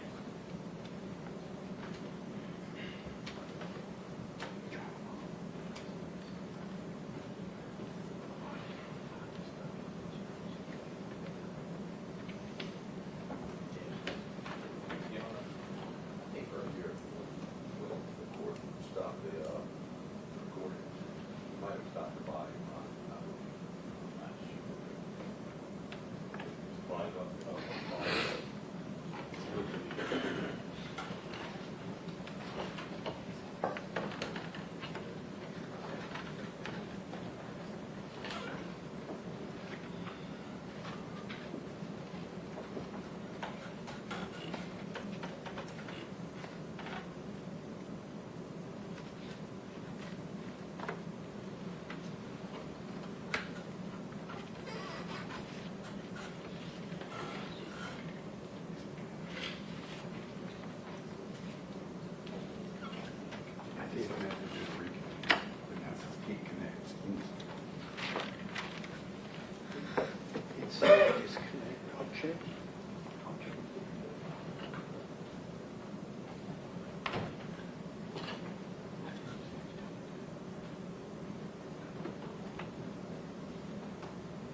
Mr. Long, my name is Martin Zumak. I represent Justin Smith. Justin, could you stand up a minute? Does that name look familiar to you? No, sir. Was there a police officer on the scene that night that carried on more than one or two or three conversations with you regarding the oxygen level of Tyre Nichols while you were supposedly there giving him treatment? Yes, not that I recall. I remember somebody saying something while I was looking for the ambulance crew, but as far as like multiple times, not that I recall. Do you remember a Memphis police officer saying, "Hey, do you have one of those baggy things you can put on his face"? You remember that? No, sir. I'm going to go to the Mills body camera, starting at 20:50:05. If you could, sir, do you see yourself in that image? Yes, sir, I do.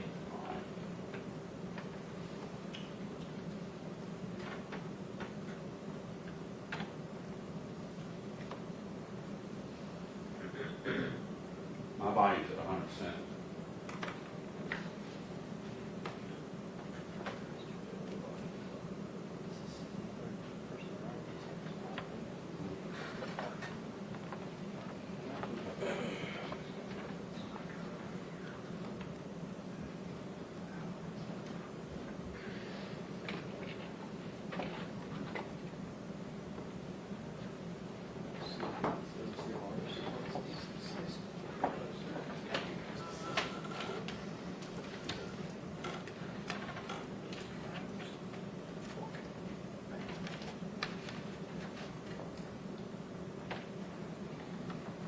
Where I go in the video, there's no audio. And mine is not on mute, it's at 100%. I don't know what else I can do, Judge. Well, I'd like to play it off mine. I mean, we should be able to play it off this laptop on connector, right, Judge? You should. And Your Honor, since this morning, we got 3 different computers that they have not had the ability to make sound. There's something going on that maybe that it needs to be somebody that do something with the system in the courtroom itself. It's not a system in the courtroom. Your computer is casting that. I'm going to disconnect mine. I'm going to disconnect mine. I don't know. Well, we're connected because the video's coming up. It's an audio sound. There's something that is disconnected with that somehow stopping the sound because it did it on this one, it did it on his, and it did it on this one. Now, What I'm saying though is you may need to switch your audio feed on your laptop and then be able to switch the speakers on the TV. I understand that, Your Honor. This is, I think, the 3rd time I've operated the video and I had audio. We have an expert that is just great at this, Mr. President. Graciously. Now we try to do it. Do we try to connect again while we're back here?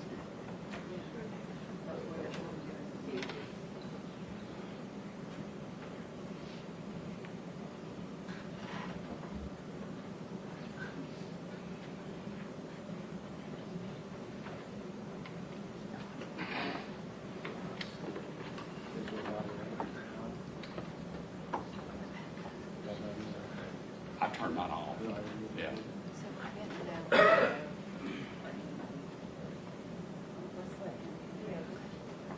Right.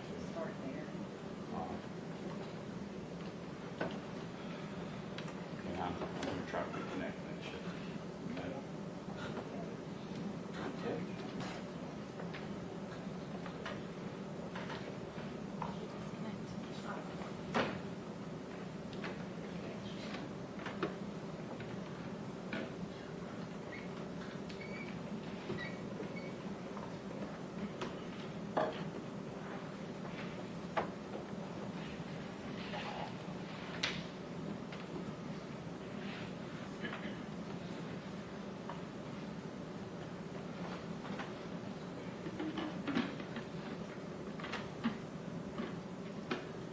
Honor, in order to try to save the court's time, and I'll ask questions while we're doing that. Is that okay?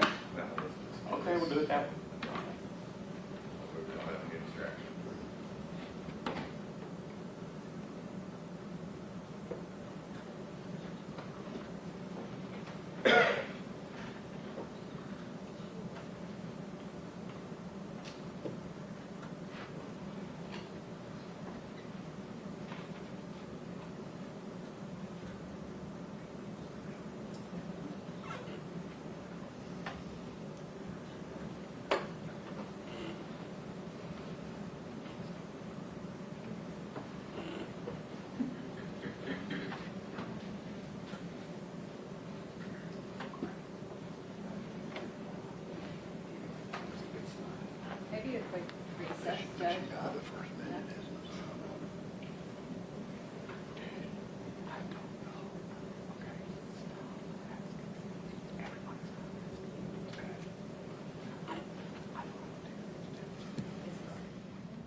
we anticipated. So we're going to go ahead and allow you all to step out, take a break, and hopefully when y'all come back in, we'll have some water.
Welcome back. We have seemed to have resolved our audio technical difficulties, so we're going to keep our fingers crossed and not touch too many things and see if we can keep it going. We'll go ahead and just proceed. All right. When we left off, I'd asked you if you recognize that fellow, if anybody or an MPD officer had said anything to you about oxygen levels. In other words, Tyre Nichols, his O2 levels look low. His O2 is getting lower. Do you recall conversations like that? I recall one of them saying that,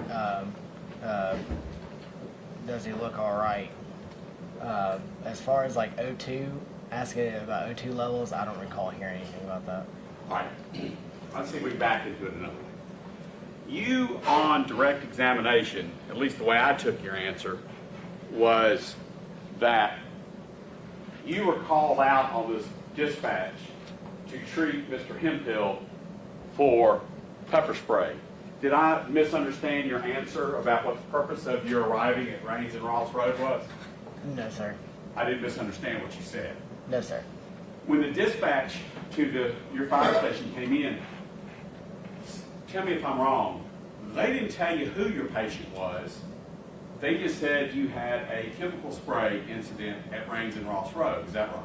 No, sir. When it came over the loudspeaker, it says assault, and then it tells us the location of what equipment is going. So in this case, it was assault, and it was the intersection of Rains and Ross Road, and our engine company that was responding. And then on the inside of the cab, we have a mobile data transmitter, which is our computer that's inside the piece of equipment. Dispatch can put notes in that dispatch log, and in the log it said police officer sprayed by pepper spray. Okay, and that is the Memphis Fire Department dispatch log that you're talking about. Yes, right? sir. Not Memphis Police Department. No, sir. So if Memphis Police Department said something different to the Memphis Fire Department, and Memphis Fire Department didn't say something different to your in-cab camera, you don't have anything to do with that. You don't know how that could have happened, right? No, sir. Okay. That's why when you came walking up to Hemphill at the scene, Hemphill said, yeah, I have some spray, but you're here for the suspect. He's down there. He told you what you're there about, right? He told us that there was, at another location, that there was an incident that took place. That there's another suspect over there, but for us it's patient. But That you there's thought a it was another patient? That they told us that he told us that there was another patient down the street from us, but we were originally dispatched to Ross Road in Rains. You keep using the word another patient. So were you being led to believe by someone that there were two patients, one cop, one suspect, or two incidents? Or what were you being led to believe, and by whom? It was two separate incidents. When the first incident we were dispatched to was Ross Road in Rains. That was the incident we were initially dispatched. We didn't find out about a second incident until after our interaction with Officer Hemphill. And did Hemphill also tell you that the suspect had been tased? He said that the tasers were deployed and the OC spray was used. And did he say that they had been fighting with the suspect? I think he used the word fighting with the suspect. To my knowledge, he said that that they were in an altercation with him. As far as like currently, I didn't know like if they were still having an altercation down the street or just at that scene. Yeah, but I'm only talking about Hemphill because Hemphill's not at the other scene. Did Hemphill tell you that that the suspect or someone, a patient, had been tased, had been sprayed, and had been in an altercation with the cops? Did Hemphill tell you or lead you to believe those things? It led me to believe that taser was used, OC spray was used, and that the suspect took off. Okay. Now, you then went down to Bear Creek and Castlegate, and I'm going to be playing for you a body-worn camera of Officer Mills that I have coordinated with the District Attorney's Office starting at 2050:03. If you could, 1, cross your fingers, 2, watch the video.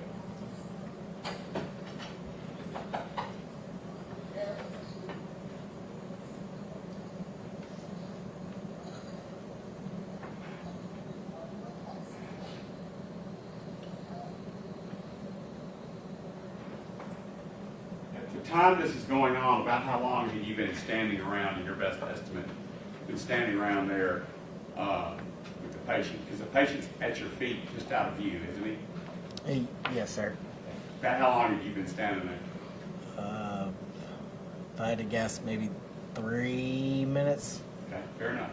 Now, got you on the left, and I would offer to you, see the black fella with the hoodie on and a baseball cap, and he's got white bottom tennis shoes. You see that fellow that's handing you something? Yes, sir.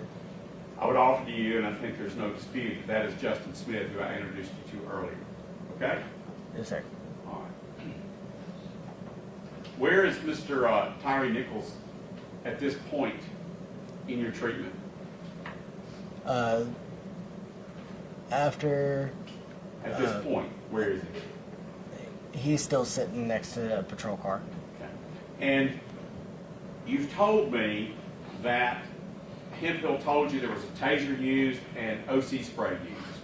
And then you've told us that you got off your fire truck and you grabbed your trauma bag. Isn't it Memphis Fire Department policy to not only get the trauma bag for someone who has trauma, bleeding, injury, and also get your what's called a green bag, which is a small oxygen canister? Isn't that the procedure and policy of the Memphis Fire Department when you get off your truck? Yes, sir, but it's under the guidance of the highest level of care on the scene. So it's somebody else's fault. You didn't get the green bag? I was just instructed by my highest level of care to bring the blue bag. You're an EMT, right? Yes, sir. Emergency medical technician. At this point in your treatment, or treatment under the care of your senior person, has it crossed your mind at this point in the treatment that this patient may need oxygen? No, sir. Okay. I'm going to hit play at 205021.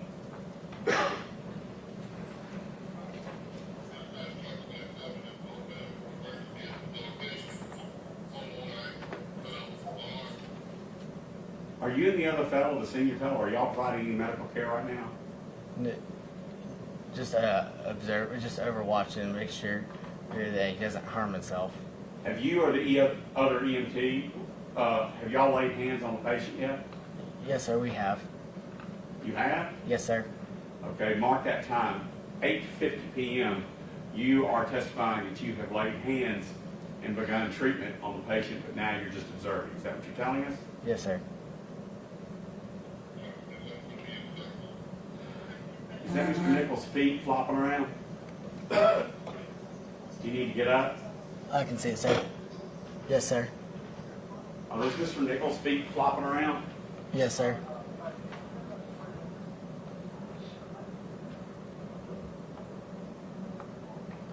Are you even looking at the patient right now? Just then I was. But I hear the sirens of the unit approaching.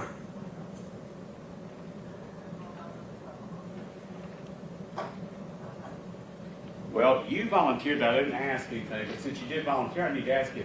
So, because you hear sirens coming from some direction, you're going to not treat anymore? No, sir. Okay. I didn't know what you meant by volunteering that. But you're saying you hear the ambulance coming. Is that what you just said? Yes, sir. Okay.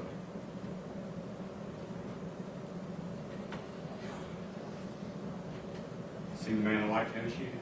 Yes, sir.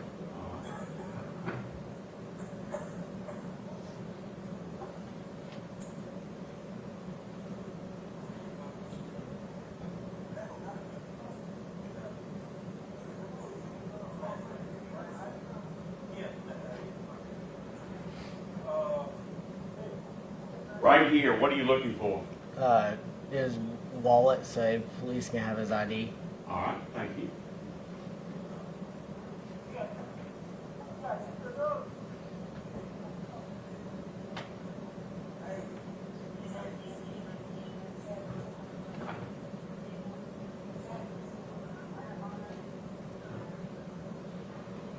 What did you just ask Sanders for? I don't recall. I wasn't able to hear it in the video. Has an O2, you an O2 monitor is? Yes, sir. Measures oxygen rate, correct? Yes, sir. Has an O2 monitor been placed on the patient as of right now? No, sir. Has a blood pressure cuff or any type of monitoring equipment at all been placed on the patient at this point? No, sir.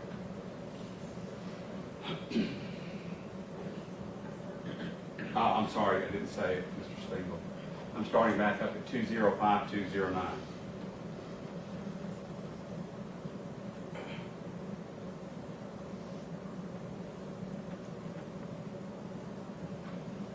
Which one of y'all are observing Tyre right now? Off screen, but I'm facing towards him. Oh, just gotta see.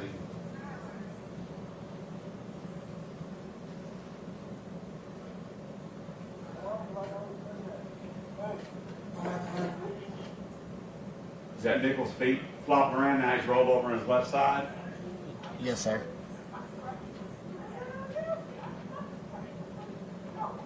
Did you say earlier that you heard the ambulance siren? Where'd he go? We can hear it from a long distance away. It wasn't close enough, but we could hear it coming.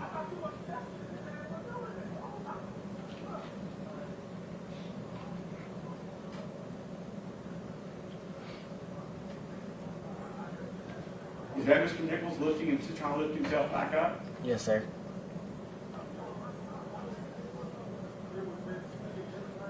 Is that what you meant when you put in your report that he was alert and oriented? I didn't fill the report out, sir. Somebody else did. As far as like the EPCR, no, sir, I didn't fill that out. But my grand jury, yes, sir.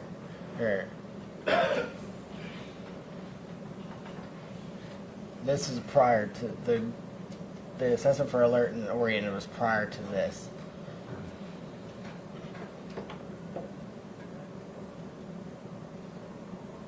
I hear sirens now. You? Yes, sir. They're a little bit closer at this point. Yeah. Is that Mr. Nichols now rolled over on his left side? Yes, sir. Now he's on his back? Yes, sir. Rolling onto his right side? Yes, sir. And where are you? I'm still standing off screen looking at him. Well, I'm not a doctor or anything. How's that man supposed to be able to breathe if he's laying flat on his back or rolling around on the concrete? He can still breathe if his airway, if he has his neck up, he can still breathe. It's not obstructing his airway. You did check his airway? I mean, he's able to move around on his own, and he's able to move air. Is it your position because he's moving, he must be breathing? Tells me he's got a good pulse and to be able to move on his own. It would be able to. I'm just an EMT. I'm just very basic of it. All right, let me move on.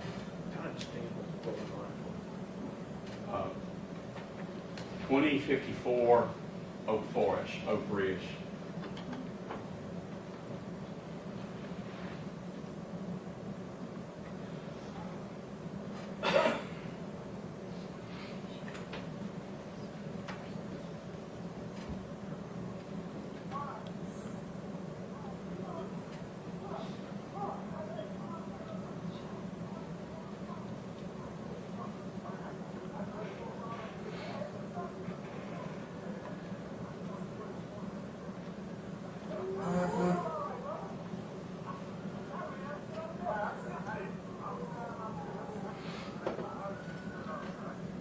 Now do you hear sirens? Yes, sir, more clearly. They're closer to the scene. You know, when you first told us you heard sirens, did you happen to know what time it was? No, sir, I didn't. It was 20:51, 3 minutes ago. Yes, Where's sir. this ambulance coming from? I don't know where they're coming from because the ambulances go all over the city. Okay.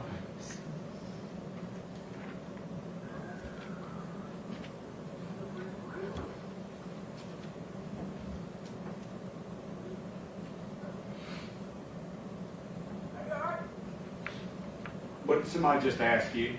Is he all right? You don't recognize voices, I'm not going to ask you. Or was it a cop or a fire department man that said that? It wasn't either one of our voices. It was police officer. Same voice said what? I didn't catch it. I'll replay.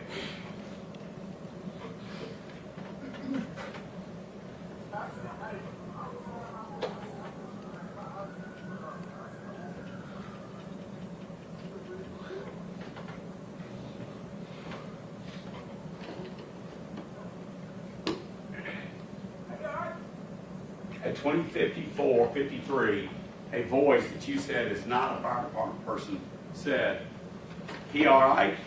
You heard that, right? Yes, sir. And do you recall someone asking you there that night with your own independent memory? Yes, sir. Okay. I'm going to hit play, and that same voice asked a follow-up question. If you could please listen. Did you hear that? It was very quiet. I still didn't catch it. Did it sound like you sure? You sure? You sure? Not to my knowledge. Do you recall that of your own independent recollection that night, where somebody says, "Is he all right?" I remember that, yes, sir. And did you answer that question when that cop asked you that question? No, sir. I believe I started moving towards the patient and started doing my sternal rub. But you didn't answer the question of the cop. No, sir. Not to my knowledge. Before we go any further, what's your understanding of who is responsible for medical care once you arrive on an active scene in the city of Memphis working for the Memphis Fire Department? Who's in charge of the medical care of whatever patient, whatever suspect, whatever heart attack victim? When you arrive at a crime scene or a police-involved scene, who is in charge of the medical treatment there on that scene? The highest level of care. Elmer Fudd language. In this case, it was the advanced EMT. The highest level of care assumes the primary care of each and every patient on every scene, regardless of what the scene is. And you were not number one guy, you were what, number two guy? Yes, sir. And what is the number two guy's role? The EMT's role, as far as assisting the higher level of care, is considered the gopher. So and what I mean by that is that if the advanced EMT needs something brought to the scene that wasn't initially brought to the scene, the advanced EMT advises the EMT to go grab that said piece of equipment while he can maintain patient care. Okay, thank you for that. And the senior EMT, I think you called him, I could be wrong, that was the black fellow named Sanders, is that right? Yes, sir. And you were the number two man, or as you say, the gopher, is that right? Yes, sir. So if Tyre Nichols was getting no care, no basic life support care, you're telling us and the jury that it's Sanders' responsibility, not yours. Is that what you're telling us? That as far as I don't assume primary care, even if he doesn't completely terminate care, and he would have to relay that to his partner. If he doesn't give me any signs, I wouldn't know. Isn't Tyre Nichols giving you and Sanders the signs that he is struggling there at the scene? Or are you just going to sit there and say, well, I'm going to wait till Sanders tells me to do something? Is that what your position was that night? No, sir. Well, then what was it? You're an EMT hired by the Memphis Fire Department to provide medical care at a secondary gopher level or whatever to victims in Memphis. Who was taking care of Tyre Nichols while he was laying on the ground? It was the advanced EMT. He was Advanced EMT. All right. I'll move on here. That's the advanced EMT with his hands in his pocket? Yes, sir. All right.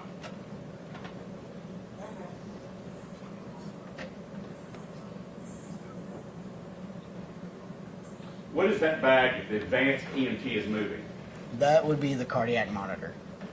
So the cardiac monitor has not been unboxed or unpackaged as of this time? It was unpackaged and he repackaged it back up earlier in the video. Okay. Moving on at 20:55:10.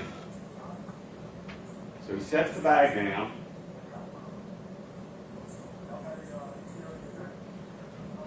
I'm sure somebody here will be interested. Was that a cop or a fireman that asked, do you have an ETA on your unit? That was a police officer that asked. We're now at 20:55:20, and I still don't see an ambulance. Do you? They just pulled up on the scene. They just arrived on scene, but they haven't made it up to the scene yet. Wow.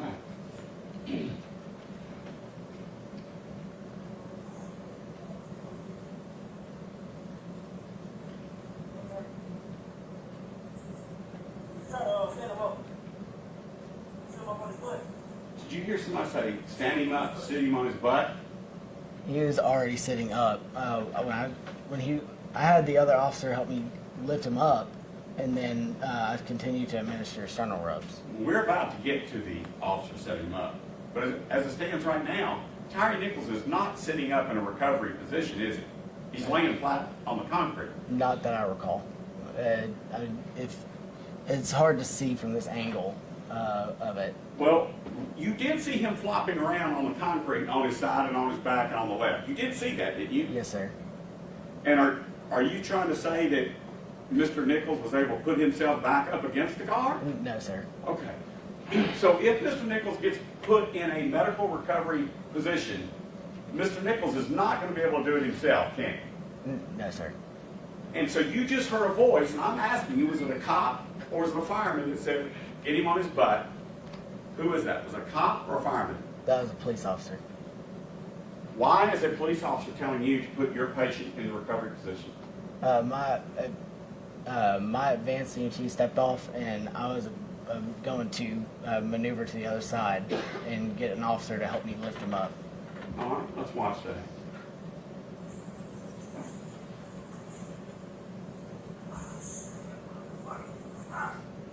Is that same officer with the baseball hat on? Yes, sir. All right, and then there's another police officer there helping him, is that right? On the other side of him, sir? I'll rewind for you in a second. I'm at 20:55:29.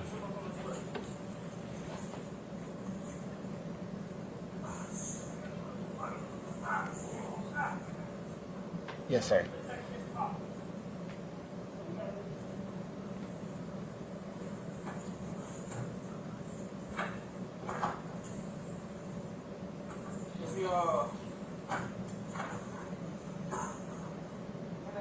Now the sternal rub occurs, right?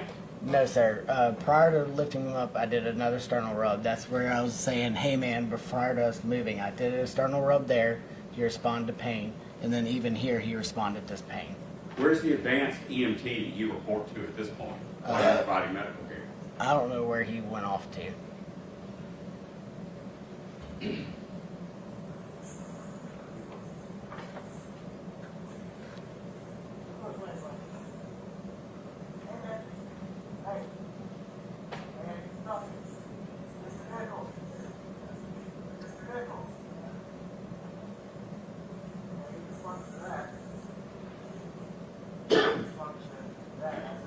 All right, not a doctor, but if you do a sternal rub on somebody for 15 seconds, is that because the person has gone what otherwise might be referred to as non-responsive? I did it multiple times, and then he responded to I believe the third initial time that I did the sternal rub, he responded to pain. Okay, you must have missed my point. Do you do sternal rubs on people that are responsive and breathing and healthy? No, sir. You do sternal rubs on someone who's non-responsive or unconscious to see if that will stimulate pain so that they'll jerk around, right? Yes, sir. So, you've now told us you've done 2 or 3 sternal rubs on this guy. I'm asking you, that was because Mr. Nichols was unresponsive and looked unconscious, correct? Yes, sir. And at this point, has it crossed your mind to put this man on oxygen? Yes, sir. Now, at this point, it did. Yes, sir.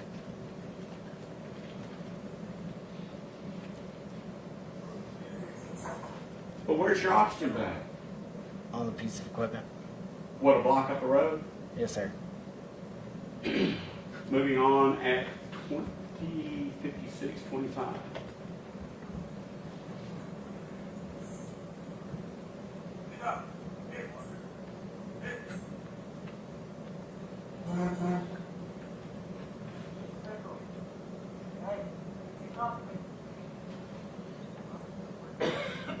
It's more sternal rub, isn't it?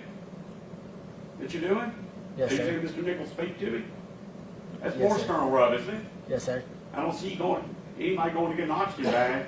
My advanced EMT hadn't returned back to me yet at this point. Earlier when I asked you where he went, you said you didn't know where he went. So are you trying to tell us now that you figured out that he must have gone back for the oxygen bag? No, sir. That's just, he hasn't came back to where we were. At this point, I still don't know where he's at. Okay. Hit and play again at 205644.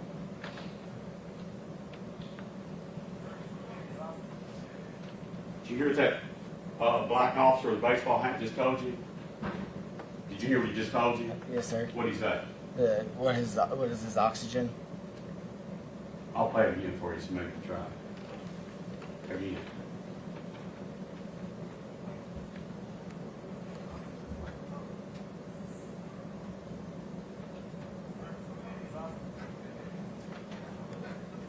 Did he say his oxygen is low?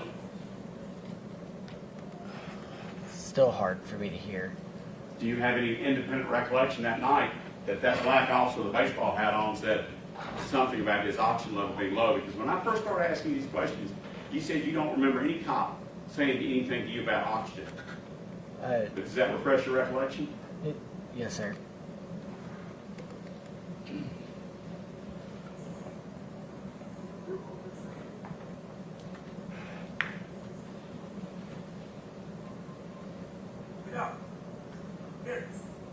Wait a minute. Is that advanced EMT Sandridge that I see moving around behind the black cop? Yes, sir. So he's come back. Yes, sir. Did he bring the green bag with him? No, sir. So when you saw that he didn't bring the oxygen bag back with him, did you run to Yes. go get the oxygen bag? Yes, sir, I did. Hold that thought.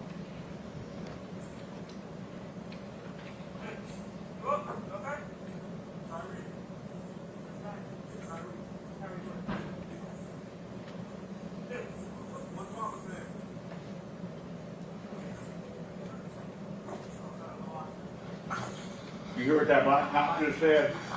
He said he's got low oxygen. Did you hear that? I heard it, yes, sir. Okay.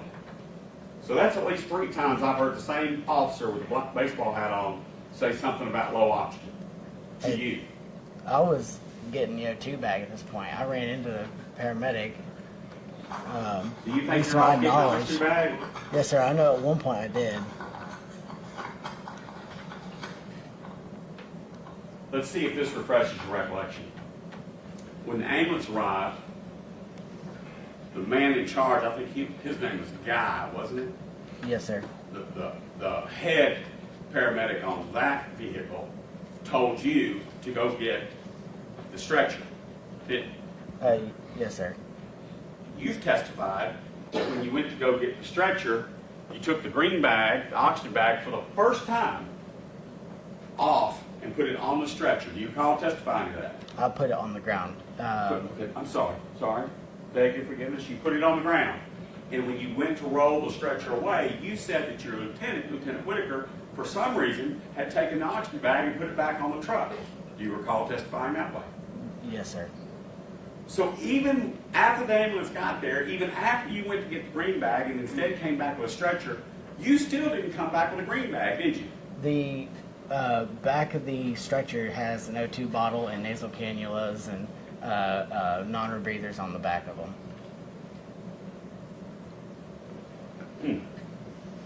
All right. Judge, I'm going to go through this portion of the video because this is the visit now.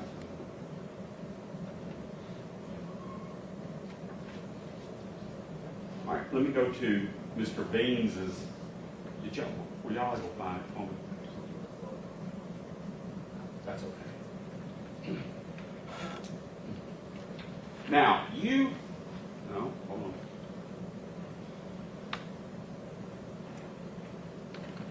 May I speak with co-counsel, my client from Undergone?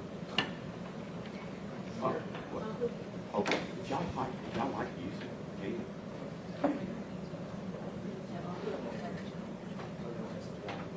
So we can be interested. I'm through.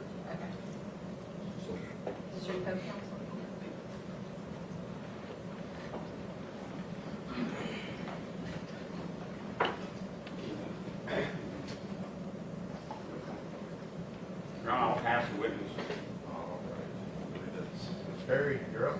Yes. You said that you remember riding to the St. Francis Hospital, Yes, sir.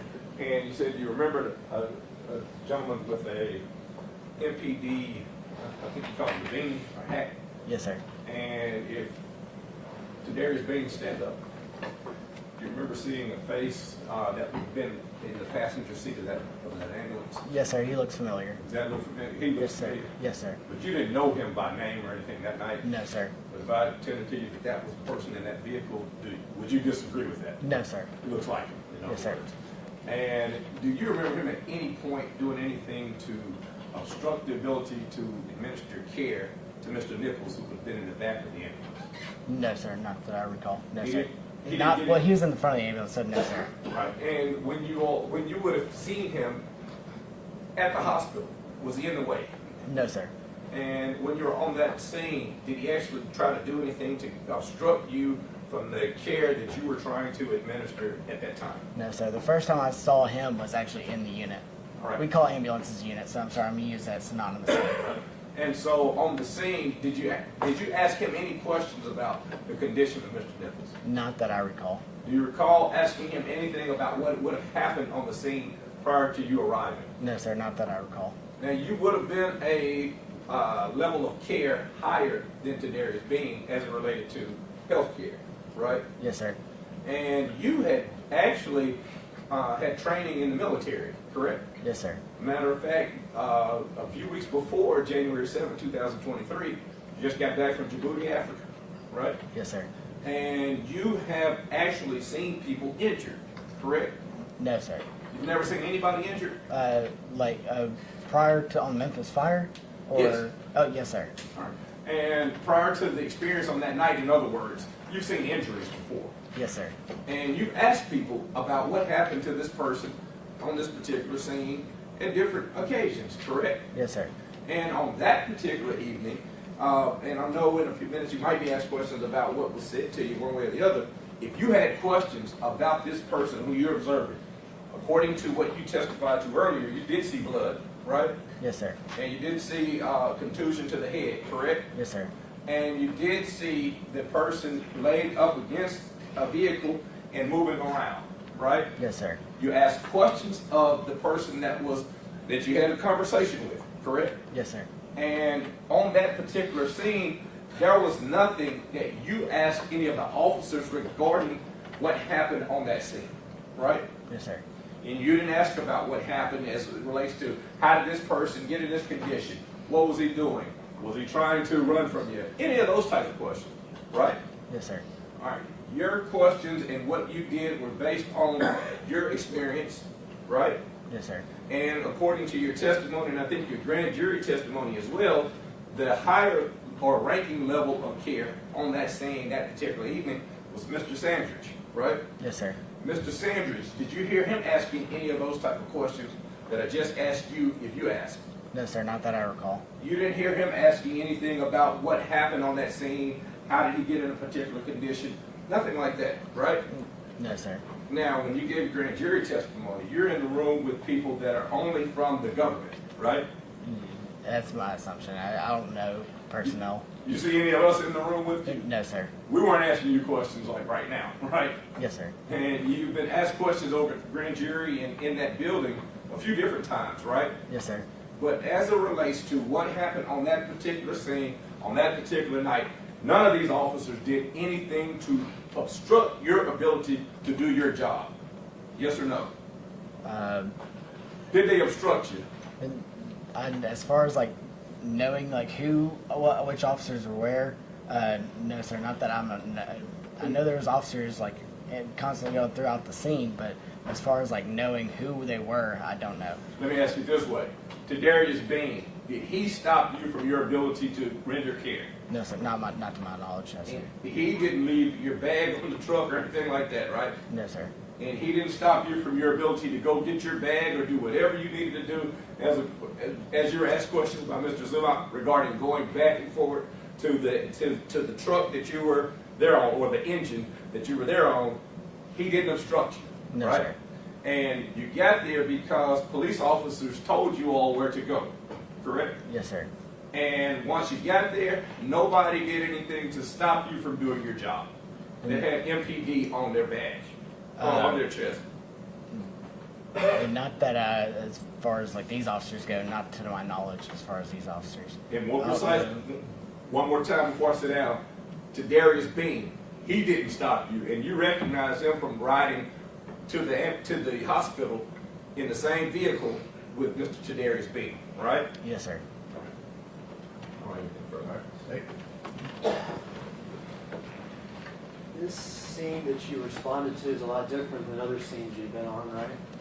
Very different, yes, sir. Tell me what you mean by that. This is the most chaotic scene that I've ever responded to, and this is my first day back prior, and I've only had a year on the street prior. This and then, as far as like I've interacted with MPD before, and it was just not. It just felt different as far as being on that scene. About the way the officers were acting? A little bit, yes, sir. About the way they were treating you?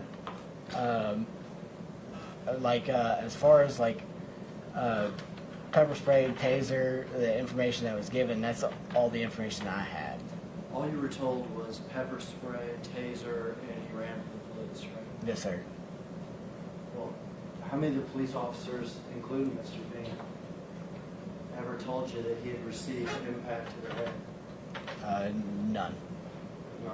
Not that I'm aware of, sir. How many told you that, in fact, he had been kicked really, really hard in the head? Not to my knowledge, sir, no, sir. Or that he'd been kicked again in the head? I wasn't given that information.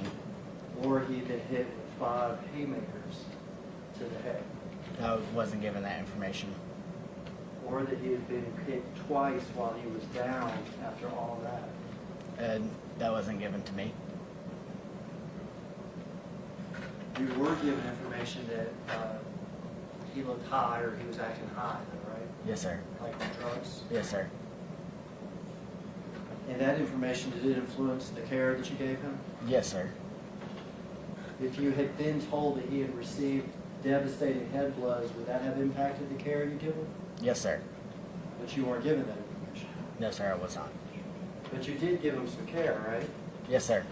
One of the things you talked about was you looked at his eyes, right? Yes, sir. And what did you see about his eyes? That they were pinpoint. And is it true that pinpoint pupils could correlate to drug use, like being high? Yes, sir. Is it true they could also correlate with significant neurological brain damage, like the shifting of brain tissue? Yes, sir. I'm going to object, Your Honor. He's not qualified. He's not a medical doctor. He testified as to basic. Your Honor, we can approach. His testimony was that it was indicative of being high. He didn't give a conclusory answer to that regarding whether or not he had been. He said that's what the indicia was. Now, he's asking him about neurological shifting of the brain, etc. He's not qualified to do that. He's not even qualified, according to him, to get a bag off the truck without somebody telling him. So he definitely can't answer this question about neurological deficits. Yes, my question was not about neurological deficits. My question was about the pinpoint pupils and whether that could be a sign of neurological damage. Counsel had asked if pinpoint pupils could be a sign of drug use. He's qualified to answer that and answered that. Now he's been asked if pinpoint pupils can indicate neurological brain damage, and he's qualified to answer that, and he answered that. If the witness knows the answer, the court will allow him to answer the question. Can you answer that question? Yes, sir. If you had been told about impacts to the head, there's medical stuff you could have done, right? Like for impacts to the head, as far as like internal injuries, no, sir. Not asking if you could perform surgery. Are there things you could have done out there different had you known that there were significant impacts to his head? Yes, sir. For instance? C-collar, C-spine. And what's a C-collar? It's a neck brace that holds your cervical vertebrae, which is the upper vertebrae in your spine. It holds it in place to keep you from moving your neck and further injuring yourself. And is that important when you have neurological damage like that? Yes, sir.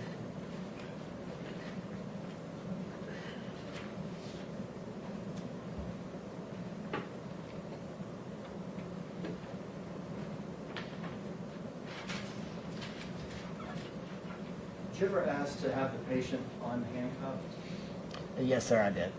And was the patient unhandcuffed? No, sir. Do you remember who you asked about unhandcuffing the patient? I remember asking one of the police officers. I don't have a name to be able to. So to be relate fair, you do not know if it was one of these police officers or not. No, sir. But did you ask the police officers to unhandcuff the patient? Yes, sir. Was that granted or denied? It was denied. Did that hinder your ability to do what you're doing? Yes, sir.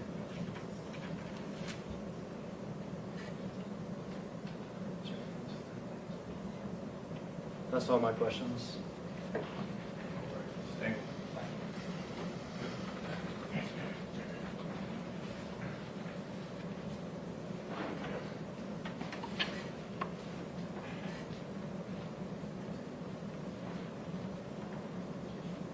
Mr. Long, when you were at Castlegate and Bear Creek, January 7th, 2023, did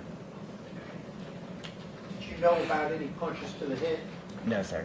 Did you know about any kicks anywhere on the body? No, sir. Did you know about the use of an asp baton? No, sir. Had you been there and seen that? Like, I'm sorry. What are you at? Like, Well- if I was arrived earlier to the scene? You didn't see any kicks to Mr. Nichols, correct? No, sir. And you didn't see the use of an asp baton on Mr. Nichols, correct? No, sir.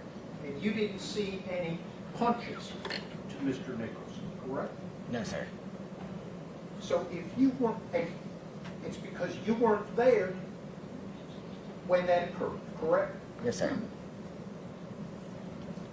If you're not there, you have to be told, correct? Yes, sir. So if you weren't there when punches were thrown, you can't tell an EMT about it, correct? I'm sorry. I misunderstood your question. If Demetrius Haley was not present to observe punches, he couldn't tell you about it, correct? No, I think that requires speculation. I think this is objections for speculation. I'll withdraw the question. Mr. Haley, would you stand up for me? Do you recall seeing Officer Haley at Castlegate and Bear Creek? Not to my knowledge. I don't know names, or at that time I didn't know names or The who they gentleman looked who was like. just standing, stand up again, Mr. Haley. Do you recognize the gentleman standing as having been at Castlegate and Bear Creek that night? I don't know who police officers were there.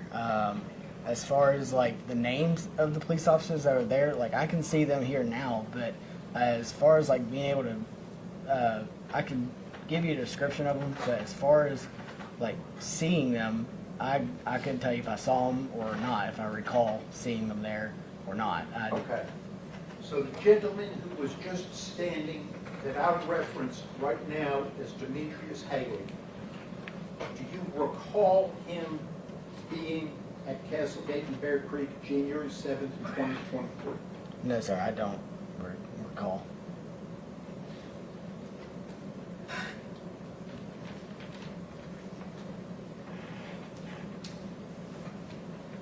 And you were previously you were asked by Mr. Hagerman questions about if you had known about punches or kicks, correct? Yes, sir.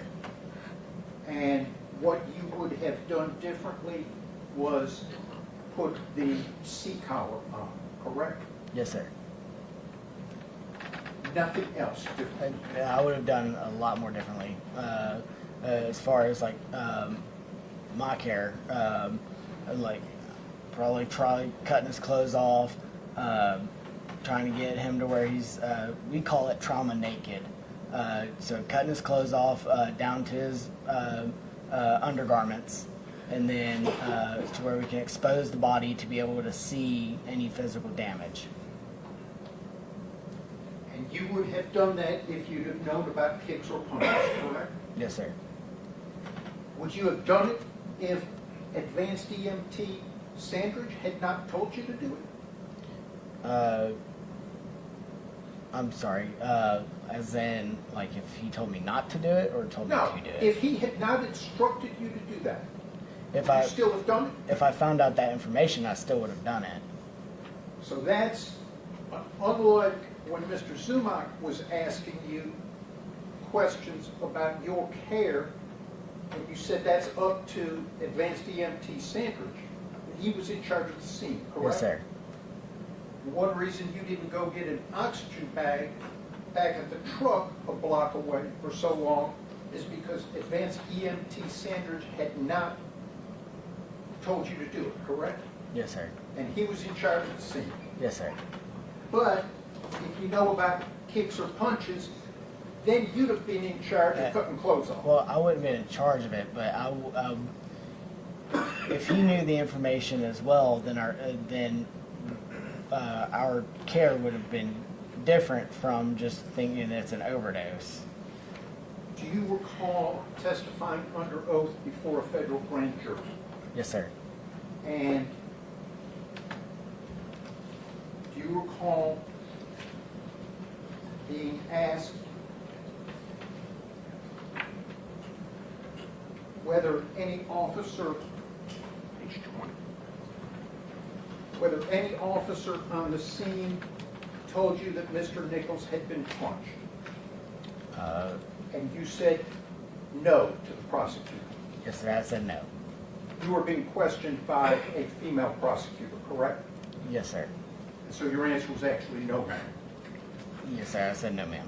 And then you were asked whether any officer on the scene told you that Nichols had been kicked. And you said no, correct? Yes, sir. That's correct. And then you were asked whether any officer told you that Mr. Nichols had been struck with an axe baton. And again, no, ma'am, correct? Yes, sir. That's correct. And then, if anybody had given you that information, how would it have affected your care, you were asked, right? Yes, sir. And your answer, with my scope, I would have been able to tell to be able to do, that would make it a little more sense with the injuries, because we were trying, the entire time we were trying to figure out how he ended up this way. He was still fine and talking to us the entire time, but that would have definitely changed how I would have approached the scene and would have been a little more assertive with the police on they needed to take the cuffs off of him. So you were not assertive in trying to get the cuffs off, correct? Yes, sir. And the cuffs were taken off when paramedic guy got there, correct? Yes, sir. And then you were asked, were there any other ways that it would have changed the care you provided? Do you recall being asked that question? Yes, sir. And your answer, with what I can do, probably would have put a C-collar on him if I knew that information. Other than that everything else would have gone outside of my scope, and I can't do that. Is that your answer? Yes, sir. At the time, that was my answer. Okay. And do you recall the date of your grand jury testimony as March 7th, 2023? Yes, sir. So it was about 2 months after this incident, January 7th, 2023, out on Castle and Bear Creek, correct? Yes, sir.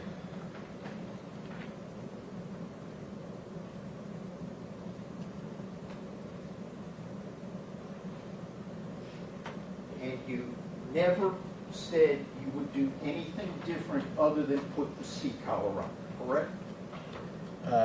In the grand jury, yes, sir. Okay. And you were asked, what else would you have done? You agree, correct? Yes, sir. You never mentioned cutting off clothes, correct? Yes, sir. You never mentioned examining the body, correct? No, sir, I did not. That was not done, correct? Yes, sir, that's correct. Advanced EMT Sandridge never instructed you to do anything like that, correct? Yes, sir, that's correct. And that night, you took no initiative that Sandridge didn't instruct you to, correct? Yes, sir, that's correct. If I might have a moment. Yes, sir. Ask the witness. I'm going to have to take a moment, Your Honor, based upon an answer that was given. I'm going to have to get into Bean's body worn camera, Bean body worn camera number 2 at 20:57:41. Take a moment.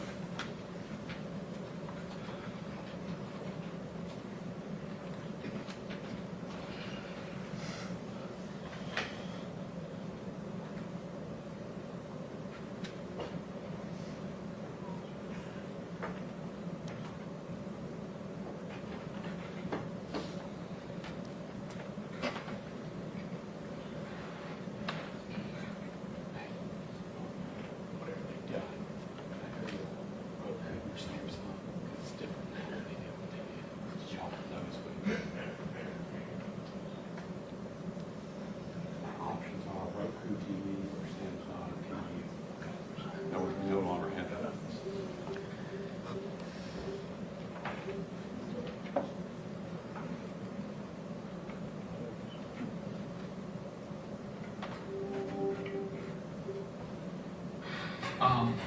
Today we're announcing that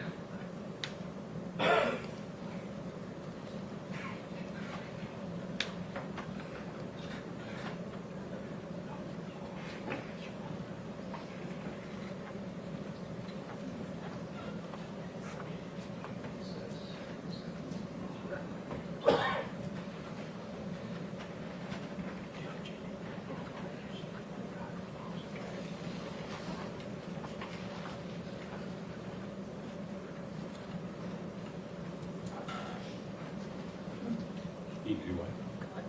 Oh, I'm sorry.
One moment, Mr. Long. Okay, remember when I first played the video for you? One of the guys in the baseball hat says, what's the guy's name? He says Nichols. What's his first name? Tyre. You remember that exchange that was going on? Yes, sir. And that's when we stopped. Okay? But then I heard you testify that when the officers were asked to remove the handcuffs, they didn't do it. Did I hear you right? Yes, sir. And we've watched your treatment. We've watched your treatment of Tyre Nichols up until this point, because this is when we stopped before, okay? Yes, sir. All right.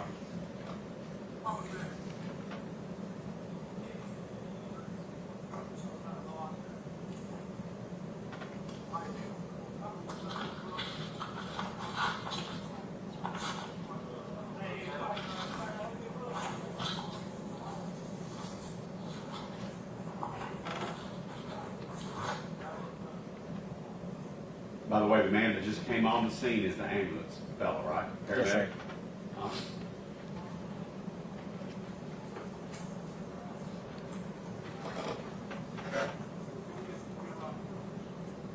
Did you hear that man, what he asked him? No, sir, I didn't. I'll play it again. I will suggest to you, says, can we get somebody with the handcuffs off of him?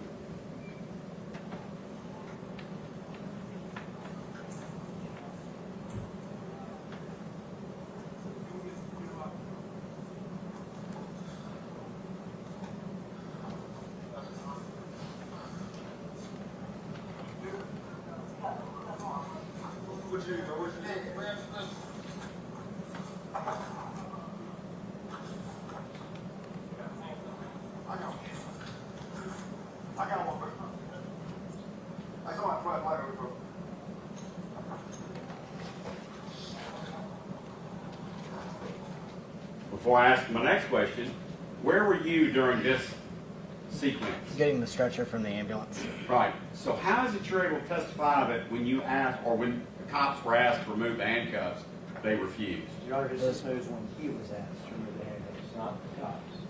Okay. So is it your sworn testimony today that you asked any of these police officers to remove handcuffs? I don't remember if I asked any of these police officers, but I asked a police officer. And what did they say to you?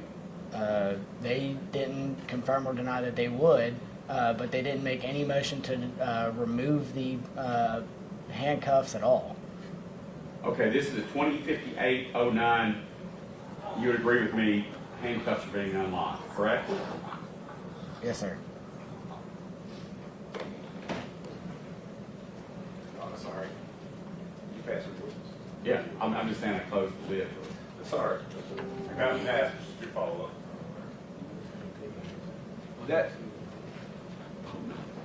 Those questions came from the camera, the body-worn camera, of a person named Darius Bean. I'm asking Mr. Bean once again to stand up. Now, do you remember during that particular video seeing a person unlocking the handcuffs? I can't testify to that. I was still on scene, but I was away from where that interaction took place. I was down driving the stretcher off the ambulance. Right. So when they were asked on camera whether or not to unlock a video, you wouldn't have been there to see Mr. Bean unlock it, right? That's correct, yes, sir. Now, do you remember specifically ever asking to Darius Bean to unlock the handcuffs? The first time I saw him actually recognized from sitting in this room now, the first time that I ever recognized him even being on the scene is from when we got in the ambulance together, from when he was in the front seat with me. All right. As far as like any other interaction, I didn't recognize who it was until seeing in this courtroom today, seeing him in the just his familiar self sitting in the front seat with me. And to be clear, you never remember him at all trying to do anything to obstruct your ability to get to Mr. Nichols. Am I correct? Yes, sir, that's correct. All right, and going back to the question that you were asked from Mr. Hagerman a few moments ago, you said something about a stabilization device, a C-spine. What did you call it? We call it's interchangeable, C-spine or C-collar. A C-collar or a C-spine. To your knowledge, and I guess based on your training, does that do anything to stop any brain swelling? Not to my knowledge. Does that, not what I know. Does that do anything to help breathing? It keeps the airway open, but it doesn't like force air. It just keeps the neck stabilized, so it's not giving oxygen or anything. And consistent with your grand jury testimony, that's just about all that you would have done any different had you asked questions about what happened and had those questions said, well, this is what happened. That's what you would have done that would have been any different than what you already have testified that you did on that scene, So right? during the grand jury testimony, yes, sir.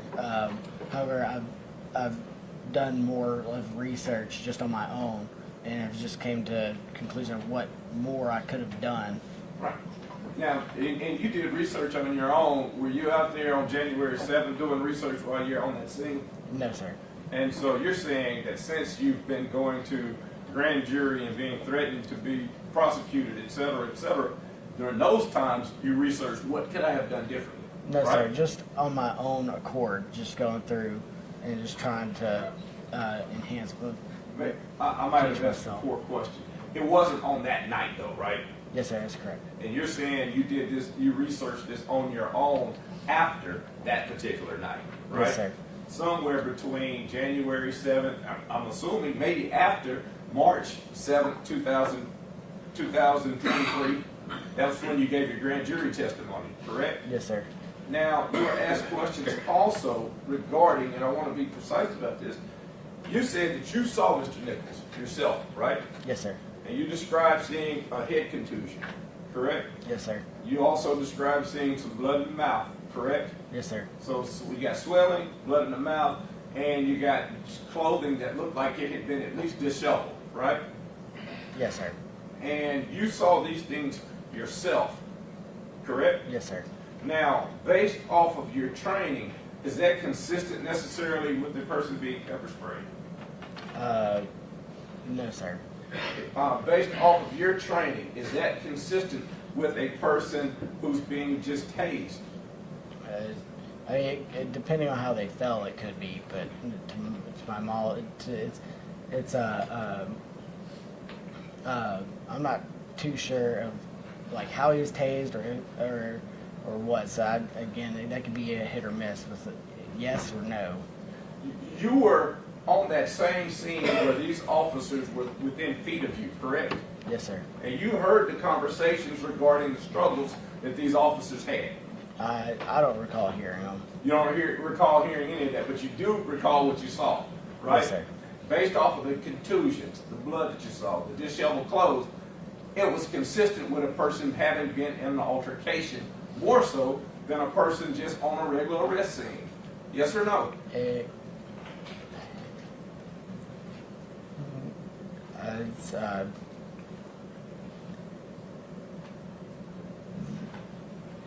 Yes, depending on how they fell, if they were like tackled, because they said that he ran from them. But if they tackled him, then yes. But the injuries could be from them being tackled and wrestling around to get the handcuffs on them. But I'm sorry. Go ahead. No, go ahead. I'll let you finish your answer. But as far as like any like altercations and stuff, like a head, depending on how he fell, he could have a head contusion, he could bust his nose, and he could get a busted lip. But as far as other knowledge of like any altercations and stuff, I don't recall. And so that conversation that we hear while you're out there, you weren't paying attention to that, right? I didn't hear it, no, sir. I got you. But you did observe, right? Yes, sir. And while you're on that particular scene, your care was limited to whatever Mr. Sandridge told you to do, right? Yes, sir. All right. Mr. Perry.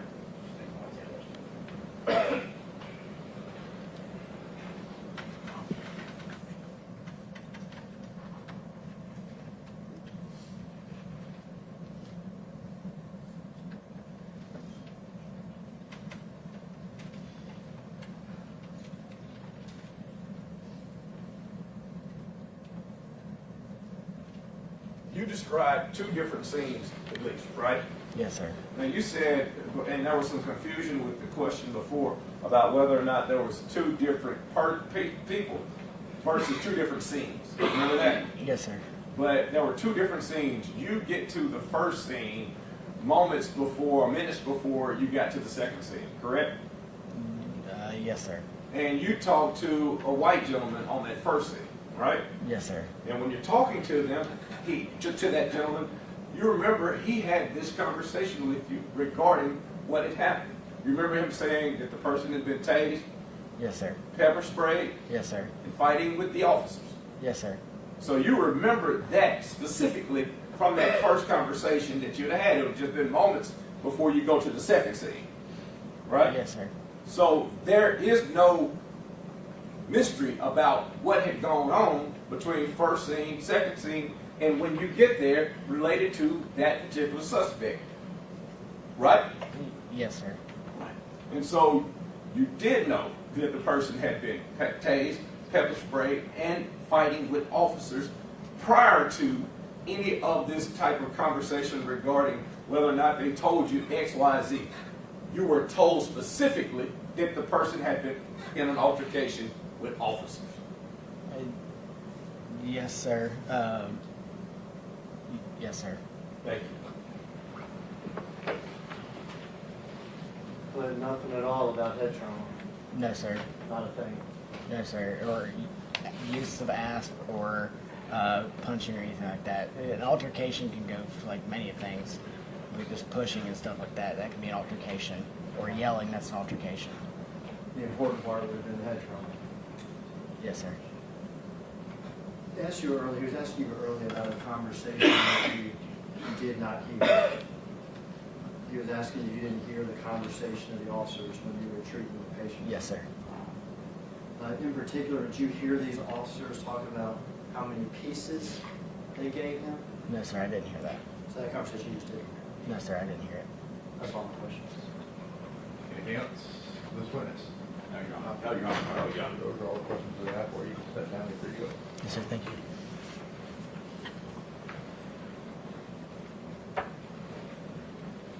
Ladies and gentlemen of the jury, believe it or not, we've been going through some of these witnesses and going through the proof a little bit quicker than anticipated. We're going to go ahead and excuse you this evening. We're going to get started back up tomorrow with the continuation of the proof. We'll go ahead and excuse you, ask you to leave your notes in your chairs. Please do not discuss the case. We all have good. Jury may be excused.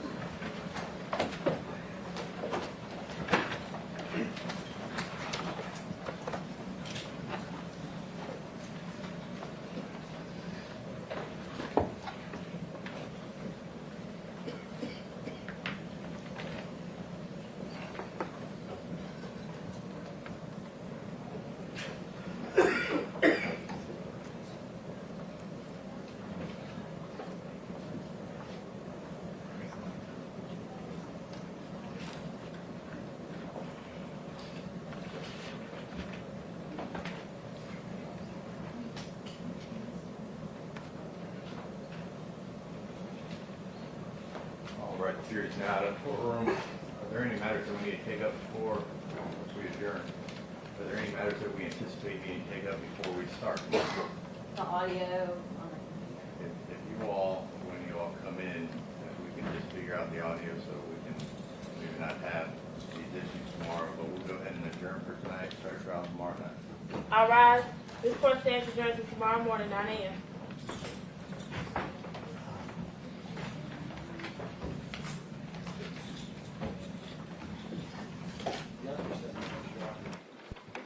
That's what said you takes your audio. It's not in my audio. I got it there.